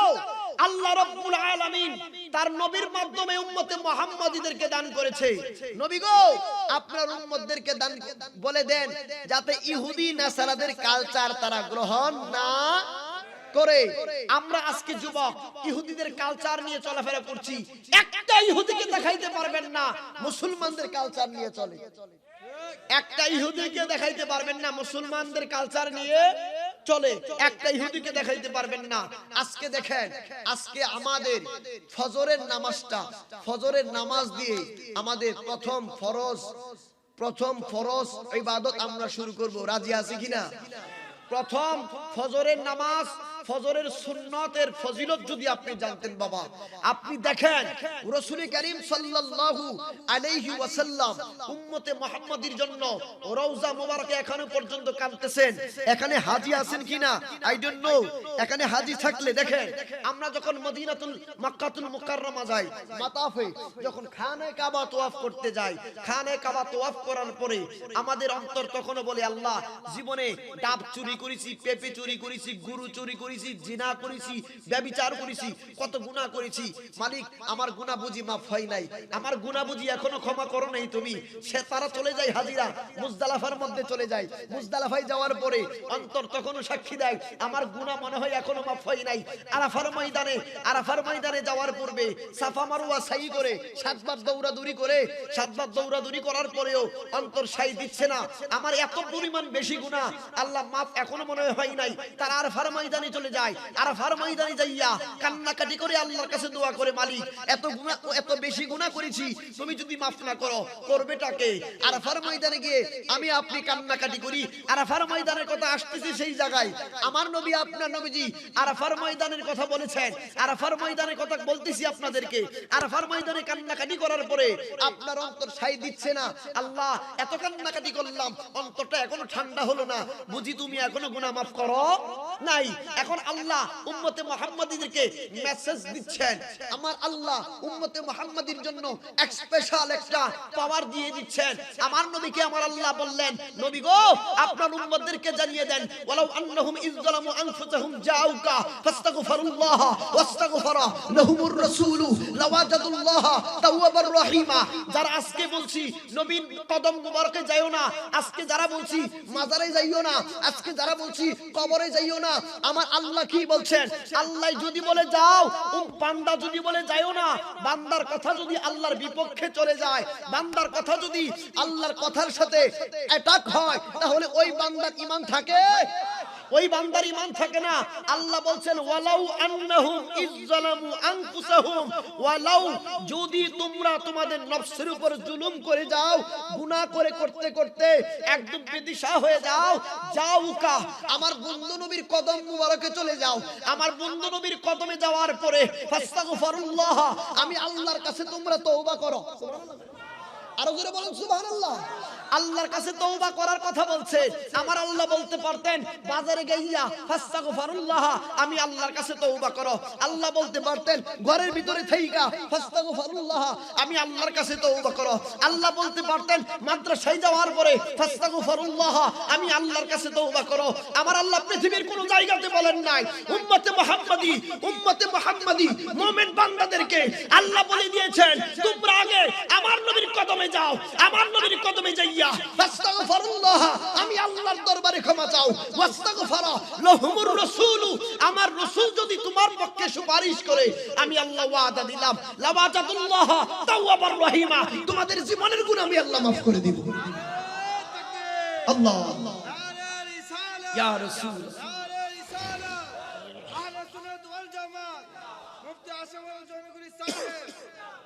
আজকে কার সাথে কি বলছেন আপনি? আমার নবীর সাথে তুলনা দিচ্ছেন। আসেন আরাফার ময়দানে আমার আল্লাহ আইন করলেন, 1 রাকাত নামাজ যদি কেউ কাজা করে, মানে ছেড়ে দিবে এমনটা না, শুধু কাজা করে, তাহলে হিসাব 80 হুব্বা দুজুক হিসাব মধ্যে ক্যালকুলেশন করলে 2,88,00,000 বছর পর্যন্ত জাহান্নামে কি করতে হয়? আযাব ভোগ করতে হয়। আল্লাহ আইন পাশ করলেন। আমার নবী আপনার নবী উম্মতের দরদি, উম্মতের মায়ায় তিনি পেরেশান। আমার নবী আপনার নবীজি অসংখ্য সাহাবীদেরকে লইয়া আরাফার ময়দানে গিয়ে আমার নবী মাগরিবের নামাজটা ইচ্ছা করে কাজা করে দিয়েছেন। আরো জোরে বলেন সুবহানাল্লাহ। ইচ্ছা করে কাজা করে দিবেন আমার নবী। জিবরাইল তো আশ্চর্য, সিদরাতুল মুনতাহা থেকে খবর আসলো, ইয়া রাসূলুল্লাহ সাল্লাল্লাহু আলাইহি ওয়াসাল্লাম, আল্লাহ তো আইন করেছে 1 রাকাত নামাজ যদি কেউ কাজা করে আপনার উম্মতের মধ্যে, তাহলে 2,88,00,000 বছর পর্যন্ত জাহান্নামে আযাব ভোগ করতে হবে। আপনি তো ইচ্ছা করে মাগরিবের নামাজ আপনি কাজা করে দিলেন। আল্লাহর পক্ষ থেকে এলান আসলো, জিবরাইল আমার বন্ধু নবী তার উম্মতকে বাঁচাইতে চায়। এই আরো জোরে বলুন সুবহানাল্লাহ। আমার বন্ধু নবী উম্মতকে বাঁচাইতে চায়। আমার নবীকে বলো মুজদালিফায় গিয়ে যদি এশারের সঙ্গে মাগরিব আদায় করে নেয়, আমি আল্লাহ পুরো মাগরিবের সওয়াব দান করে দেব। এই যে হজ করতে যারা যায়, বড় হজ যেটা, হজ করতে যারাই তাদেরকে জিজ্ঞেস করবেন আরাফার ময়দানে গিয়ে মাগরিবের নামাজ ইচ্ছা করে কাজা করতে হয়, পরে মুজদালিফায় গিয়ে কি করতে হয়? এশারের সঙ্গে আদায় করতে হয়। কার কারণে? আমার নবীর কারণে। কার কারণে? নবী উম্মতের দরদি, উম্মতকে বাঁচাইতে, নবী উম্মতের দরদি, উম্মতকে বাঁচাইতে আচ্ছা, তাইলে আমার নবী আপনার নবী দিকে আঙ্গুল তোলাও, আমার নবী আপনার নবীর দিকে যদি আপনি ইশারা দেন, আঙ্গুল তোলেন বাজে ভাবে, ওই আঙ্গুল আমি রাখবো না, ওই আঙ্গুল রাখা যাবে। গুস্তাকে রাসূল যারা, গুস্তাকে রাসূল যারা, রাসূলকে যারা চিনেছেন তারা দুনিয়া এবং আখিরাতে শান্তি পেয়েছেন, আর নবীকে যারা চিনে নাই তারা দুনিয়াতেও আরাম পায় নাই, আখিরাতেও আরাম পায়। সেই জন্য আশেক বড় সুন্দর করে এইভাবে বলতেছেন, আমি নবী না চিনিলাম কি যে ভুল করিলাম, আমি নবী না চিনিলাম কি যে ভুল করিলাম, ভস্মে ঢালিলাম ঘি, আমি মানুষ হইয়া ভবেতে আসিয়া মানুষের করিলাম কি, আমি মানুষ হইয়া ভবেতে আসিয়া মানুষের করিলাম কি। ঠিক না বেঠি? আপনাদের কি সুলাইমান নবীর কথা মনে আছে? আপনাদের মনে আছে? ওই দেখি কি যাওয়া লাগবে? আচ্ছা, পিছনের যুবকরা কি আমার দিকে অ্যাটেনশন আসো নাকি মোবাইলের মধ্যে 2026 সালে কে কোথায় কি মেসেজ আসতেছে? অনেকের মোবাইলে তো ওই যে লাল মেসেজ আসে, লাল মেসেজ বুঝেন তো? আমি এটার নাম দিছি লাল মেসেজ, ও রেড মেসেজ। হ্যাঁ, রেড মেসেজ মানে কি, যে ডেঞ্জার জোন থেকে আসে। কোত্থেকে আসে? অথবা বলেন ডেঞ্জার জোন। ডেঞ্জার জোন মানে কি বুঝেন? ডেঞ্জার জোন মানে এই মেসেজের রিপ্লাই 1 মিনিটের ভিতরে না দিলে কালকে সম্পর্ক শেষ। ঠিক না বেঠি? এটা হচ্ছে এই বাংলাদেশে প্রথম এটার নাম আমি দিছি, এটা ডেঞ্জার জোন থেকে আসে। Red message for danger zone, come from danger zone. Danger zone থেকে একটু লেট হলে কালকে থেকে কথা বইলো না, হ্যাঁ, এই সে তোমার সাথে আরি। এখন বুঝো যুবক, পরকিয়া যারা করে, পরকিয়া কি ক্রিয়া? এটা ক্রিকেট ক্রিয়া না, এটা পরক্রিয়া। কথা বুঝতেছেন? আমি বলি ম্যাক্সিমাম যুবক এখানে, আমরা যখন এই যে আমরা একটু আগে আলোচনা করেছি যে আমরা নতুন নতুন বিষয়গুলো উদযাপন করি গুনাহের কাজের মাধ্যমে, আমাদেরকে সবচেয়ে বেশি নষ্ট করেছে মোবাইল। সবচেয়ে বেশি যুবকদেরকে নষ্ট করেছে কি? মোবাইল। জাওয়াল মোবাইল। এই মোবাইল হলো সমস্ত নষ্টের মূল। কারণ এই মোবাইল আসলে যুবকদের মোবাইলের মধ্যে যখন 20% নিচে চার্জ চলে আসে, যুবকের মাথা ঠিক থাকে না কোন সময় মোবাইল চার্জ দিব। এলাকার মধ্যে ঘোষণা করে দেওয়া হলো উপজেলার পক্ষ থেকে আগামীকাল 24 ঘন্টা কারেন্ট থাকবে না। যুবকের মাথা নষ্ট হয়ে গেল, আমি কিভাবে আমার ওই যে ডেঞ্জার জোন থেকে মেসেজ আসলে আমি কিভাবে সেটা রিপ্লাই দিব? সে চলে যায় বাজারের মধ্যে, বাজারে গিয়ে জেনারেটর অথবা আইপিএস এর মাধ্যমে কি করে মোবাইল চার্জ দেয়। বিনিময়ে 100 টাকা নিয়ে যাও, ওই দিক দিয়ে 1 লক্ষ টাকার লস হয়ে যাচ্ছে আমার। 100 টাকা নিয়ে যাও, আমার মোবাইলটা চার্জ করে আনে। একটা যুবকের মোবাইলের চার্জ শেষ ফুরিয়ে গেলে যুবকের মাথা নষ্ট হয়ে যায়।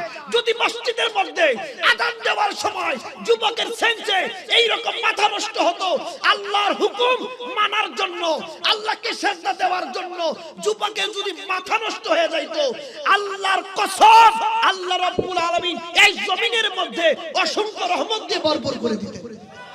আজকে আমরা দাবি করছি, আমরা মসলকে আলা হযরত দাবি করছি, আমরা আমাদের মনে ইশক মুহাব্বত রাসূলুল্লাহর প্রতি আমরা জীবন দিয়ে দিব। কিশোর জীবন দিবা? আমরা সাধারণত রাসূল কারীম সাল্লাল্লাহু আলাইহি ওয়াসাল্লামের ছোট্ট একটা কথাকে মানতে পারি না, সেই জায়গায় নবীর প্রতি, নবীর মহব্বতে জীবন দিয়ে দিব। এই কথা তাদের মুখে মানায় না যারা আজকে আতশবাজি করেছে, গান বাজনা করেছে। এই ঠিক না বেঠে? মুখেই মানায়, যারা আজকে এইরকম হাজার হাজার লক্ষ লক্ষ মাহফিলে প্যান্ডেলে বসে আল্লাহু আকবারের ধ্বনিতে, রাসূলুল্লাহর স্লোগানের ধ্বনিতে মুখরিত হয়ে 2026 সালকে গ্রহণ করে নিয়েছে। ঠিক না বেঠে? আজকে যুবক, তোমার দাঁত আছে, এমন একটা সময় তোমার দাদার দিকে তাকিয়ে দেখো, দাঁত পড়ে গেছে, ইচ্ছে করলে দাঁতগুলো আমার মতো তোমার মতো করতে পারবে? তোমার দাদার দিকে তাকিয়ে দেখো, চুলগুলো দাড়িগুলো পেকে গেছে, ইচ্ছে করলে আমার মতো তোমার মতো কালো করতে পারবে? তোমার দাদা দাদির দিকে তাকিয়ে দেখো, তাদের বয়স, এই যে আমাদের চামড়া খুব টাইট, খুব ফুল ফিল আপ, একদম টাইট, হ্যাঁ, কিন্তু তাদের চামড়াগুলো ঢিলা, তাদের চামড়াগুলো কি ঢিলা, খসে খসে পড়ে যাচ্ছে, এমন মনে হচ্ছে ইচ্ছে করলে সেই চামড়াকে আমার মতো তোমার মতো আগের মতো করা যাবে? করা যাবে না। তাদেরও তো 2025 সাল কেটেছে, 24 সাল কেটেছে, 70 বছর 80 বছর ধরে তাদের জীবন থেকে এই যে সালগুলো, খ্রিস্টাব্দগুলো, বছরগুলো, মাসগুলো, সপ্তাহগুলো, দিনগুলো চলে গিয়েছে, দিন চলে গেছে, কিন্তু ওনাদের ভাগ্যের মধ্যে সেটাই থাকবে যারা সেটা দুনিয়াতে কামাই করেছে।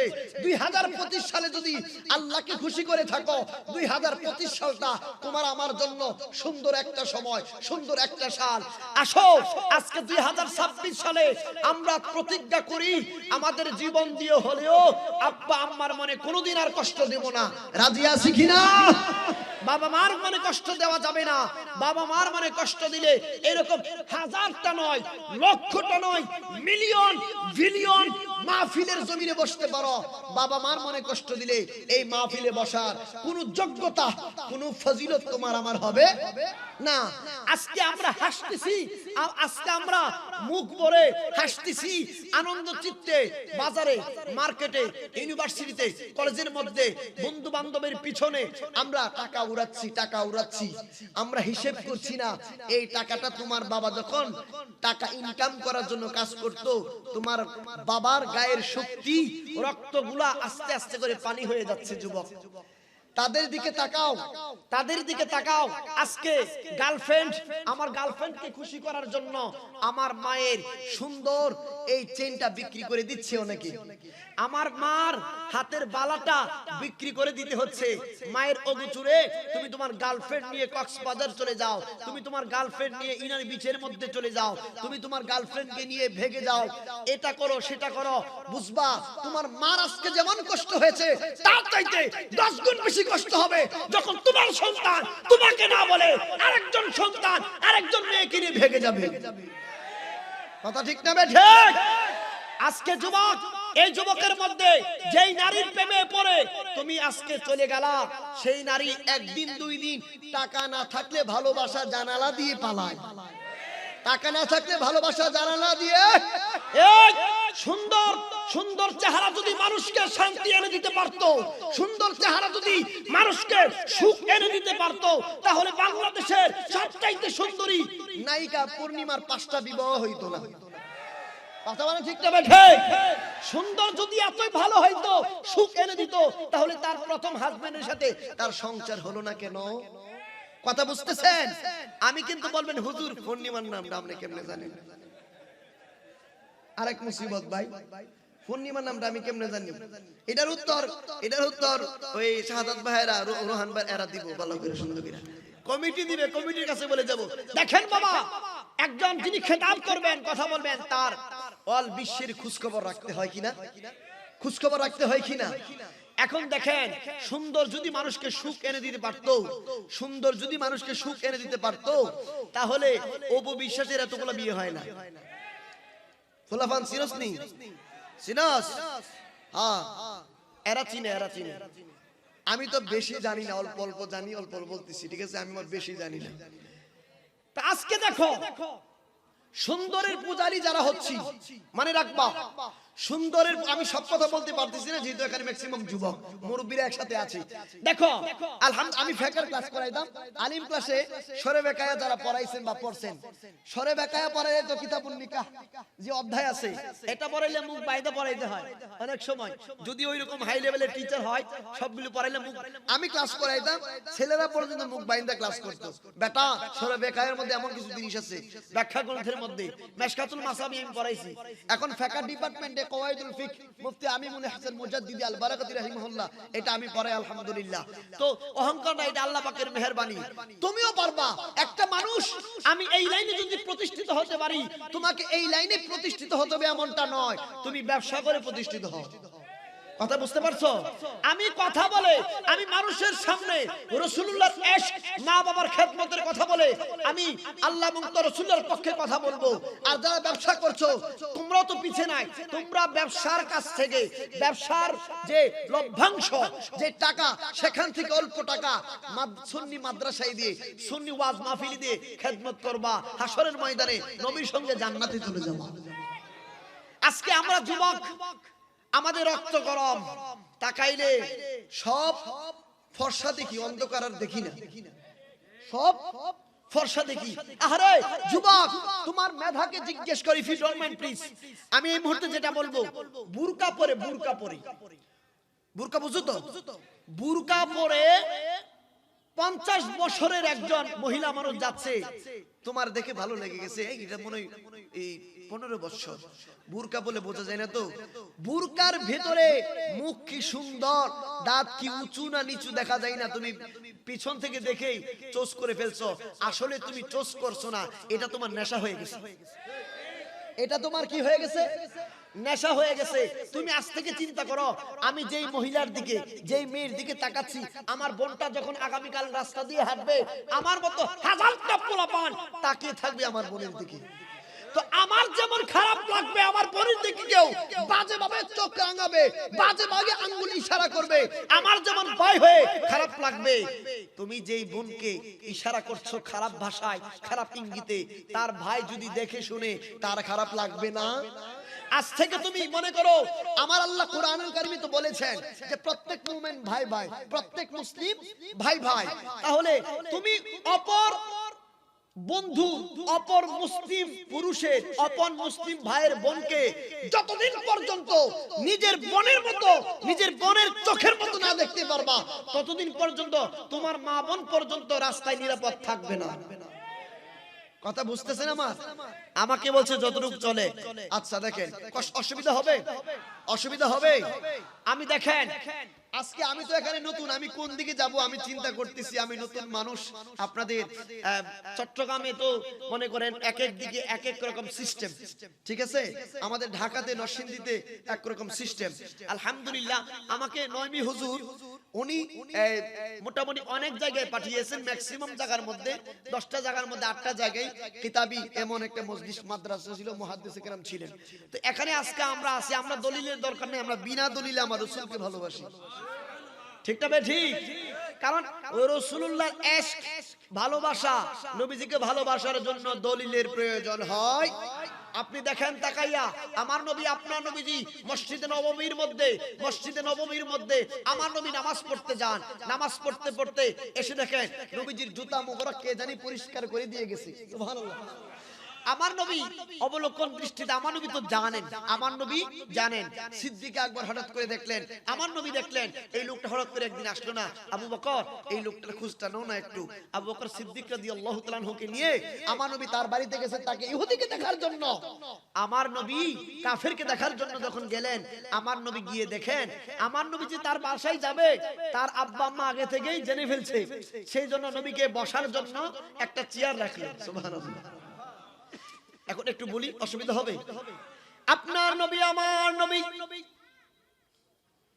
কাফেরের বাড়িতে গেলেন, আমার নবী, আপনার নবীজি কাফেরের ঘরের ভিতরে যে মাত্র প্রবেশ করলেন, নবীজিকে বসার জন্য একটা চেয়ার দিলেন রে বাবা।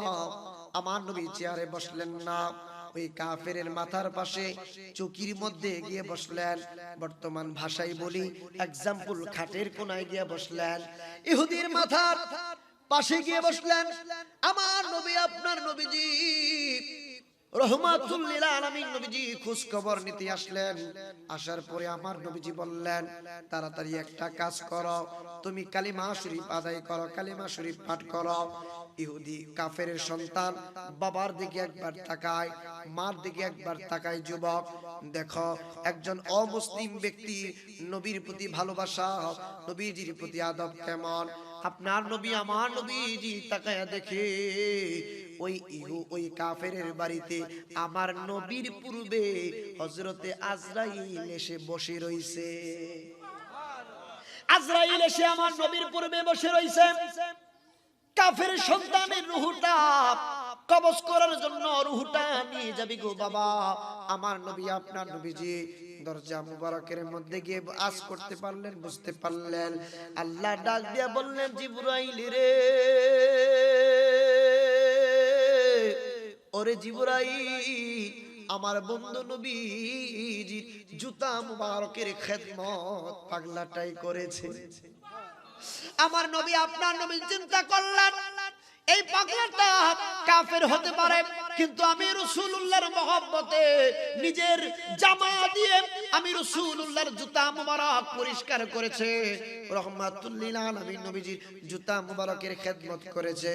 আমি রাসূলুল্লাহকে চিমটি পরিমাণ কেউ যদি ভালোবাসে গো, ওই লোকটা আল্লাহর জাহান্নামে যাবে, আমার রাসূল সেটা বরদাস্ত করতে পারে না। আমার নবী আপনার নবী ডাক দিয়ে বললেন, হে কাফের সন্তান, কাফের তুমি শুনো, তাড়াতাড়ি আমি রাসূলুল্লাহর কালিমা পড়ে তুমি তাড়াতাড়ি মুসলমান হয়ে যাও।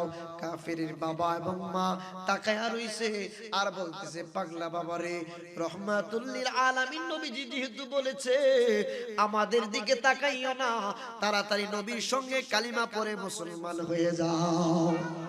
আমার নবী আপনার নবীজি কালিমা পড়ে মুসলমান বানায়া দিলেন রে বাবা। মুসলমান বানিয়ে দেওয়ার পরে আমার নবীজি এই কাফেরের দরজার সামনে যে মাত্র চলে আসলেন, আবু বকর ডাক দিয়া বললেন, নবী গো, ওগো মায়ার নবীজি, আপনি এত তাড়াহুড়া কইরা এই পাগলাটাকে কালিমা পড়াইয়া দিছে, আমি হঠাৎ কইরা আপনার চেহারা মুবারকটা মলিন মলিন কেন দেখেছি। ইয়া রাসূল আল্লাহ নবী গো, আপনি কিছুক্ষণ আগে আপনার চেহারা মুবারকটা মলিন মলিন ছিল, এখন আপনার চেহারা মুবারকটা বড় উজ্জ্বল দেখাচ্ছে, হাস্যোজ্জ্বল দেখাচ্ছে, কারণটা কি নবী জানতে পারি? আবু বকর রে, এই পাগলাটার বাড়িতে আসার পরে আমি দেখি আমার পূর্বে আজরাইল এসে বসে আছে, তার রূহটা নিয়ে যাবে। আমি রাসূলুল্লাহ চিন্তা করলাম, আমি রাসূলুল্লাহর জুতা মুবারকের মহব্বত যার কলিজার মধ্যে আছে, আমি রাসূলুল্লাহর মহব্বত আমি রাসূলুল্লাহর জুতার খেদমত যে করেছে, সে জান্নাতে যাবে, কালিমা না পড়ে কবর দেশে যাবে। আমি রাসূলুল্লাহ বরদাস্ত করতে পারলাম না। আল্লাহর দরবার থেকে ইজাজত নিয়ে আমি পাগলাটাকে কালিমা পড়াইয়া মুসলমান বানাইয়া দিলাম। সাথে সাথে আজরাইল তার রূহটা কবজ করে দিল, আর সাথে সাথে আল্লাহর জান্নাতে প্রবেশ করলো। একবার জুড়ে বলা যাবে কি সুবহানাল্লাহ? মদিনা মদিনা আশিক মুমিনের ঠিকানা, বলো না মদিনা মিনের ঠিকানা। সুবহানাল্লাহ কি বলা যাবে না? ওই মদিনার শান বললে ভালো লাগে নাকি খারাপ লাগে? মদিনার শান বললে খারাপ লাগে নাকি ভালো লাগে? ভালোবাসার জায়গা মদিনা, ভালো লাগার জায়গা মদিনা, বলো ভালোবাসার জায়গা মদিনা, ভালো লাগার জায়গা মদিনা। এত সুন্দর জায়গা কোথাও পাবি না, এত সুন্দর জায়গা কোথাও পাবি না, ভালোবাসার জায়গা মদিনা, ভালো লাগার জায়গা মদিনা, বলো না ভালোবাসার জায়গা মদিনা, ভালো লাগার জায়গা। না, যতই দুরুদ পড়ি তৃষ্ণা মিটে না, যতই দুরুদ পড়ি তৃষ্ণা মিটে না, আশিক বিনে অন্য বুঝে না, ভালোবাসার জায়গা মদিনা, বলো না ভালো লাগার জায়গা মদিনা, ভালোবাসার জায়গা না। একদিন কবর যাব কেউ তো যাবে না, একদিন কবর যাব কেউ তো যাবে না, যাবে না আমার শাহে মদিনা, ভালো লাগার জায়গা মদিনা। সুবহানাল্লাহ কি বলা যাইবে না। আপনার নবী আমার নবীজি রাহমাতুল লিল আলামিন নবীজিকে ভালোবাসলে উম্মতে মুহাম্মাদীদেরকে আমার আল্লাহ বড় চমৎকার পুরস্কার দিবেন। আমি সেই দিকে যাচ্ছি না রে বাবা। সুলাইমান আলাইহিস সালামের কথা মনে আসেনি? অসুবিধা হইবনি? আর কিছুক্ষণ সময় দিবেননি? অসুবিধা হইবনি? আমি বেশি কষ্ট নেই, মানে যুবকরা পিছনে ঝগড়া করবে না, আমি ইংরেজিতে গজল শোনাবো, অসুবিধা নেই। মানে চট্টগ্রাম শহর তো গজলে নাতের একটা কি বলবো, যেখানে যায় সেখানে নাতের বাগান সাজাই বসে থাকে। সুবহানাল্লাহ, ঠিক না বেঠিক? How is beautiful Medina, very very good Medina, my choice is Medina, how fine is Medina, I can tell about Medina, we can tell about Medina, such a beautiful Medina, sweet Medina, sweet Medina, sweet Medina, very lovely. Give me a chance to go to Medina, give me a chance to go to Medina, my heart said to us go to Medina, sweet Medina, sweet Medina, sweet Medina, very lovely. মারহাবা কর। নবীজির নাতে মুস্তাফা বলা নবীজির সাহাবা কারামগণের সুন্নত, আর নাতে মুস্তাফা শ্রবণ করা আমার দয়াল নবীর সুন্নত। এই যে ইয়া চিনেন না আপনারা, কাসিদায়ে বুরদা শরীফ নাম শুনেছেন? শরফুদ্দীন বুসরি রহমাতুল্লাহ আলাইহি, শরফুদ্দীন বুসরি রহমাতুল্লাহ আলাইহি, ওনার ইতিহাস আমি তো সময় ওইরকম মেনটেন করতে পারতেছি না। শরফুদ্দীন বুসরি রহমাতুল্লাহ কাসিদায়ে বুরদা শরীফ, কাসিদায়ে বুরদা মানে কি বলেন তো জানেন? কাসিদায়ে বুরদা মানে কি জানেন? কেউ জানেন? বুরদা মানে হচ্ছে চাদর মুবারক। সুবহানাল্লাহ কোন? Right, thank you very much. বুরদা মানে হচ্ছে চাদর মুবারক। কাসিদায়ে বুরদা শরীফ হলো কেন? আমার নবী আপনার নবীজি ওনার রোগ হলো প্যারালাইজড, রোগ হলো, আমি সংক্ষেপে 2 মিনিটে বলছি, রোগ হলো উনি নাতে মুস্তাফা পড়তে উনি ঘুমিয়ে গেলেন। আমার নবী তাকে স্বপ্ন যোগে দিদা দিয়ে দিলেন। আমার নবী এসে বললেন পাগলা কি হলো? আমার নবীকে বললেন ইয়া রাসূলুল্লাহ, নবী গো আমার তো প্যারালাইজড রোগ ভালো হচ্ছে না, আপনার সামনে আমি কাসিদা লিখতে শুরু করলাম আপনার ইশক মোহাব্বত নিয়ে। আমার নবী বললেন পাগলা তোর এই রোগ আর থাকবে না। আমার নবীজি তার রোগ তো ভালো হলোই, আমার নবী তাকে বললেন একটা কাজ করো, এ নাও তোমাকে উপহার স্বরূপ এই চাদর মুবারকটা আমি দিয়ে গেলাম।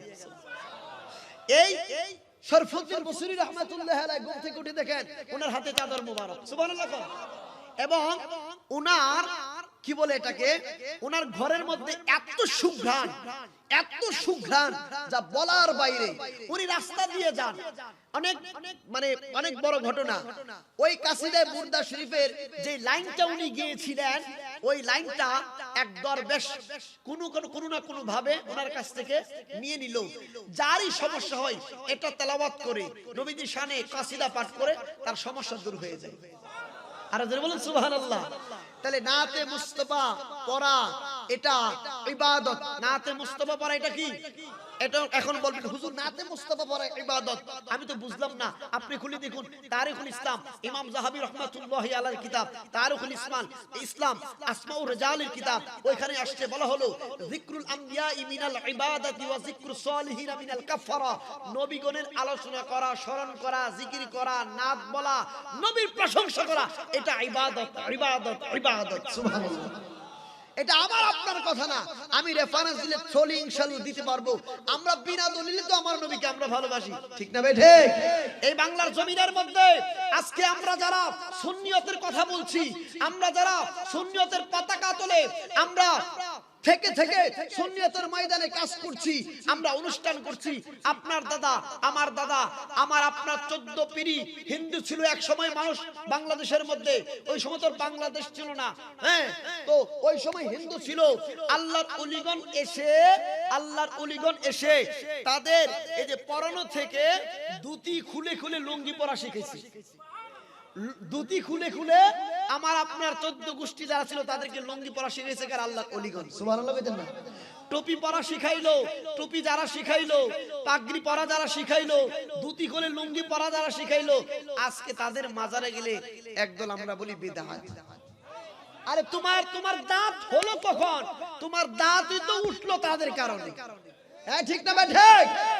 যাদের কারণে মিয়া তুমি মোল্লা হইলা, তুমি তাদেরকে আজকে চিনো না, তাদেরকে বাদ দিয়া পৃথিবীর কোন জায়গায় ইসলাম কায়েম এবং দায়েম থাকতে পারে? আজকে আপনি দেখেন বাইজিদ বুস্তামি রাহমাতুল্লাহি আলাইহি সহ এই চট্টগ্রামের শহর ওলি আল্লাহগণের শহর, সিলেটের জমিন ওলি আল্লাহদের জমিন, সমস্ত বাংলাদেশের মধ্যে সবচেয়ে বেশি ওলি আল্লাহ এসেছেন। আর বাংলাদেশের মধ্যে চট্টগ্রামের মধ্যে খনিজ পদার্থ, খনিজ সম্পদ দিয়ে আমার আল্লাহ ভরপুর করে দিয়েছে। চট্টগ্রামে খনিজ সম্পদ সবচেয়ে বেশি, আপনারা জানেন কিনা আমি জানি না। চট্টগ্রামে খনিজ সম্পদ সবচেয়ে বেশি, কিন্তু হয়তো আমাদের বাংলাদেশে সেই খনিজ সম্পদগুলো ওইভাবে তোলার জন্য বা ফর্মালিটি ভাবে নিয়ে আসার জন্য গভর্নমেন্টের পক্ষ থেকে যে মেশিন দরকার বা আমাদের যে বিষয়গুলো দরকার, ওইগুলো আমরা এখনো জোগাড় করতে পারি নাই। বাবা, এই যে চট্টগ্রাম কক্সবাজার, এটা বাংলাদেশের জন্য একটা বড় একটা সম্পদ না? বাংলাদেশের জন্য বড় একটা কি সম্পদ? এগুলা শুধু এটা নয়, সমস্ত বাংলাদেশের মধ্যে বিশ্বাস করে দিচ্ছি, সমস্ত বাংলাদেশের মধ্যে আপনি যেখানেই যান সেখানে কোন না কোন ওলি আল্লাহর মাজার আছে।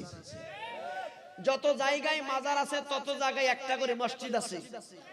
আগে মানুষকে ইসলামের শিক্ষা দেওয়া হতো খানকায়, এখন শিক্ষা দেওয়া হয় মাদ্রাসায়। যখন মাদ্রাসার অস্তিত্ব ছিল না তখন খানকায় আল্লাহর ওলিগণ, পীর ফকির দরবেশগণ মানুষকে কোরআন সুন্নাহর শিক্ষা শিখাইছেন, শিক্ষা দিয়েছেন। আজকে মাদ্রাসা হওয়ার পরে খানকার বিরুদ্ধে যারা কথা বলে নিঃসন্দেহে তারা মুনাফিক। এই কথা বলেন ঠিক না ঠিক? কারণ তোমার সুখের সময় আসার পরে দুঃখের সময়গুলো ভুলে গেলে চলবে না। কামা রব্বায়ানি সগীরা।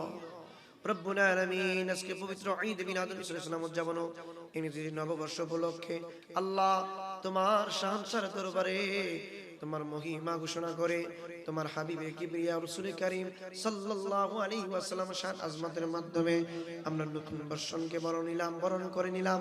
আল্লাহ রাব্বুল আলামিন আমি সহায়কারে যারা হাত বাড়িয়েছে আজকে মাহফিলটুকু তোমার কদম মোবারকে কবুল আর মঞ্জুর করে নাও রব্বুল আলামিন। খাস করে আল্লাহ এই মাহফিলটা করতে গিয়ে যারা যারা সহযোগিতা করেছে সকলের খেদমত তোমার সেই পাক দরবারে কবুল করে নাও আল্লাহ রাব্বুল আলামিন। সর্বপ্রথমে তোমার এক রব্বুল আলামিন মায়ের বান্দা দোয়া চাইছে মা বাবার জন্য। রব্বুল আলামিন আসিয়া খাতুন মরহুম, রব্বুল আলামিন মরহুম গোরা মিয়া রব্বুল আলামিন আব্বা আম্মার জন্য সন্তান দোয়া চাইছে। আল্লাহ সন্তানের আব্বা আম্মার কবরটাকে রিয়াজুল জান্নাত বেহেশতের বাগান বানিয়ে দাও। আল্লাহ রাব্বুল আলামিন মাহফিলের সভাপতি মহোদয় থেকে শুরু করে রব্বুল আলামিন মাওলানা মুহাম্মদ রফিকুল ইসলাম আল কাদরি সাহেব কিবলা মাদ্দুজিল্লাহু আলাইহি, আল্লাহ ওনার হায়াতের মধ্যে বরকত বাড়াইয়া দাও।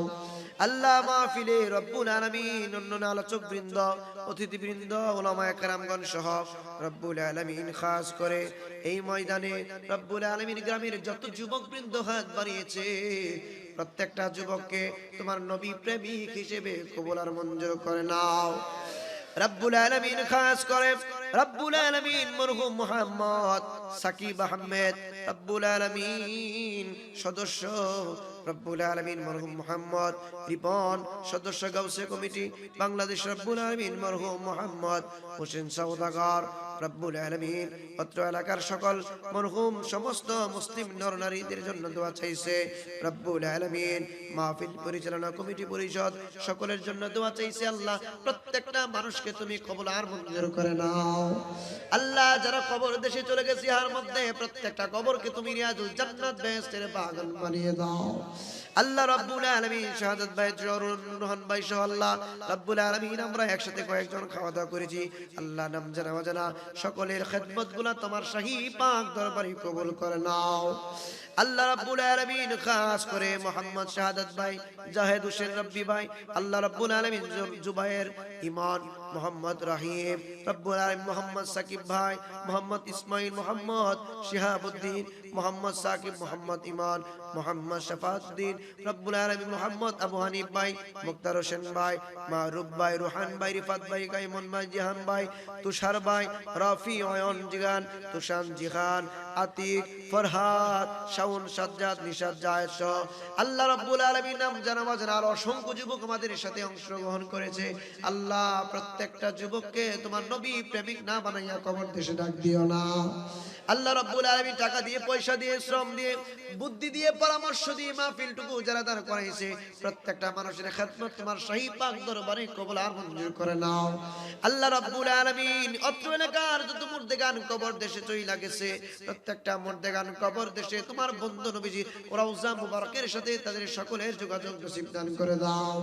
রাব্বুল আলামিন খাস করে রব্বুল আলামিন এলাকা থেকে যারা প্রবাসী থাকে আল্লাহ প্রবাস থেকে যারা সহযোগিতা করেছে প্রত্যেকটা প্রবাসী ভাইদেরকে সহি সালামতে থাকার তৌফিক দান করে দাও। আল্লাহ যতটুকু জানতে পেরেছি এক ভাই প্রবাসী থাকে উনি প্রথম রব্বুল আলামিন প্রস্তাব দিয়েছিলেন।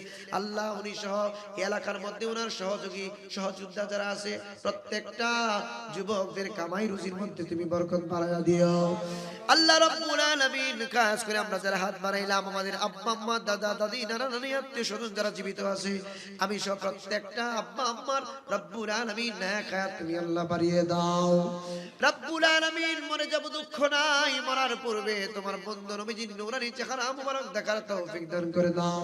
যতদিন জীবিত থাকবো নবীর পক্ষে কথা বলার তৌফিক দান করে দাও। যতদিন থাকবো আউলিয়া কামের পক্ষে কথা বলার তৌফিক দান করে দাও। যতদিন থাকবো তোমার বন্ধু নবীজির এই আজিমুশ শান পবিত্র ঈদে মিলাদুন নবীর মাহফিল যাতে চালিয়ে যেতে পারি সেই তৌফিক দান করে দাও। আল্লাহ রাব্বুল আলামিন অসংখ্য মা বোনের হাত বাড়াইছেন পর্দার আড়াল থেকে আল্লাহ ওনাদেরকে খাতুনে জান্নাত মা ফাতিমাতুজ জোহরা রাদিয়াল্লাহু তাআলা আনহার জিন্দেগানি নসিব দান করে দাও। আল্লাহ রাব্বুল আলামিন কাজ করে মা বোনদের নেক হায়াত বাড়িয়ে দাও। আল্লাহ মা বোনদের জিন্দেগানির সমস্ত গুনাহগুলো তুমি মাফ করে দাও। আল্লাহ রাব্বুল আলামিন আমার বাবা জান কিবলা যিনি আমাকে পাঠিয়েছেন হযরত মাওলানা ওমর ফারুক নবী হুজুর কিবলা আল্লাহ ওনার হায়াতের মধ্যে তুমি বরকত বাড়াইয়া দাও। আল্লাহ আমি গুনাহগার কিন্তু মুসাফির, আল্লাহ মুসাফির দোয়া তুমি কবুল করো। এই মুহূর্তে আমি সহ প্রত্যেকটা যুবক সহ প্রত্যেকটা মানুষের জিন্দেগানির গুনাহগুলো তুমি মাফ করে দাও। আল্লাহ রাব্বুল আলামিন আমার সফর সঙ্গী মাওলানা হাফেজ ইমরান হোসেন ওনার আব্বা রব্বুল আলামিন রবিবারে বাংলাদেশের জমিনে লাশ আসবে আল্লাহ ওনার আব্বাকে তুমি জান্নাতুল ফেরদাউস নসিব দান করে দিও। আল্লাহ রাব্বুল আলামিন ওনার আম্মা শাওনাকে ধৈর্য ধারণ করার তৌফিক দান করে দাও। আল্লাহ আমি সহ এখানে যারা হাত বাড়াইছে আল্লাহ রাব্বুল আলামিন প্রত্যেকটা মানুষকে মদিনাওয়ালার প্রেমিক হিসেবে কবুল করে নাও। আল্লাহ রাব্বুল আলামিন অপারেটর ভাই সহ ক্যামেরাম্যান সহ আল্লাহ আরো যারা সহযোগিতা করেছে ভবিষ্যতে যারা মাহফিলে অংশগ্রহণ করবে সব যাইবে আল্লাহ টাকা দিয়ে সম্পদ দিয়ে রব্বুল আলামিন বুদ্ধি পরামর্শ দিয়ে সামনে বছর যারা মাহফিল সাজাবে প্রত্যেকটা মানুষের অন্তরকে তুমি পরিশুদ্ধতা দান করে দাও। সুবহান রাব্বিকা রাব্বিল ইজ্জাতি আম্মা ইয়াসিফুন ওয়া সালামুন আলাল মুরসালিন والحمد لله رب العالمين آمين آمين ثم آمين بحق لا إله إلا الله محمد رسول الله والسلام عليكم ورحمة الله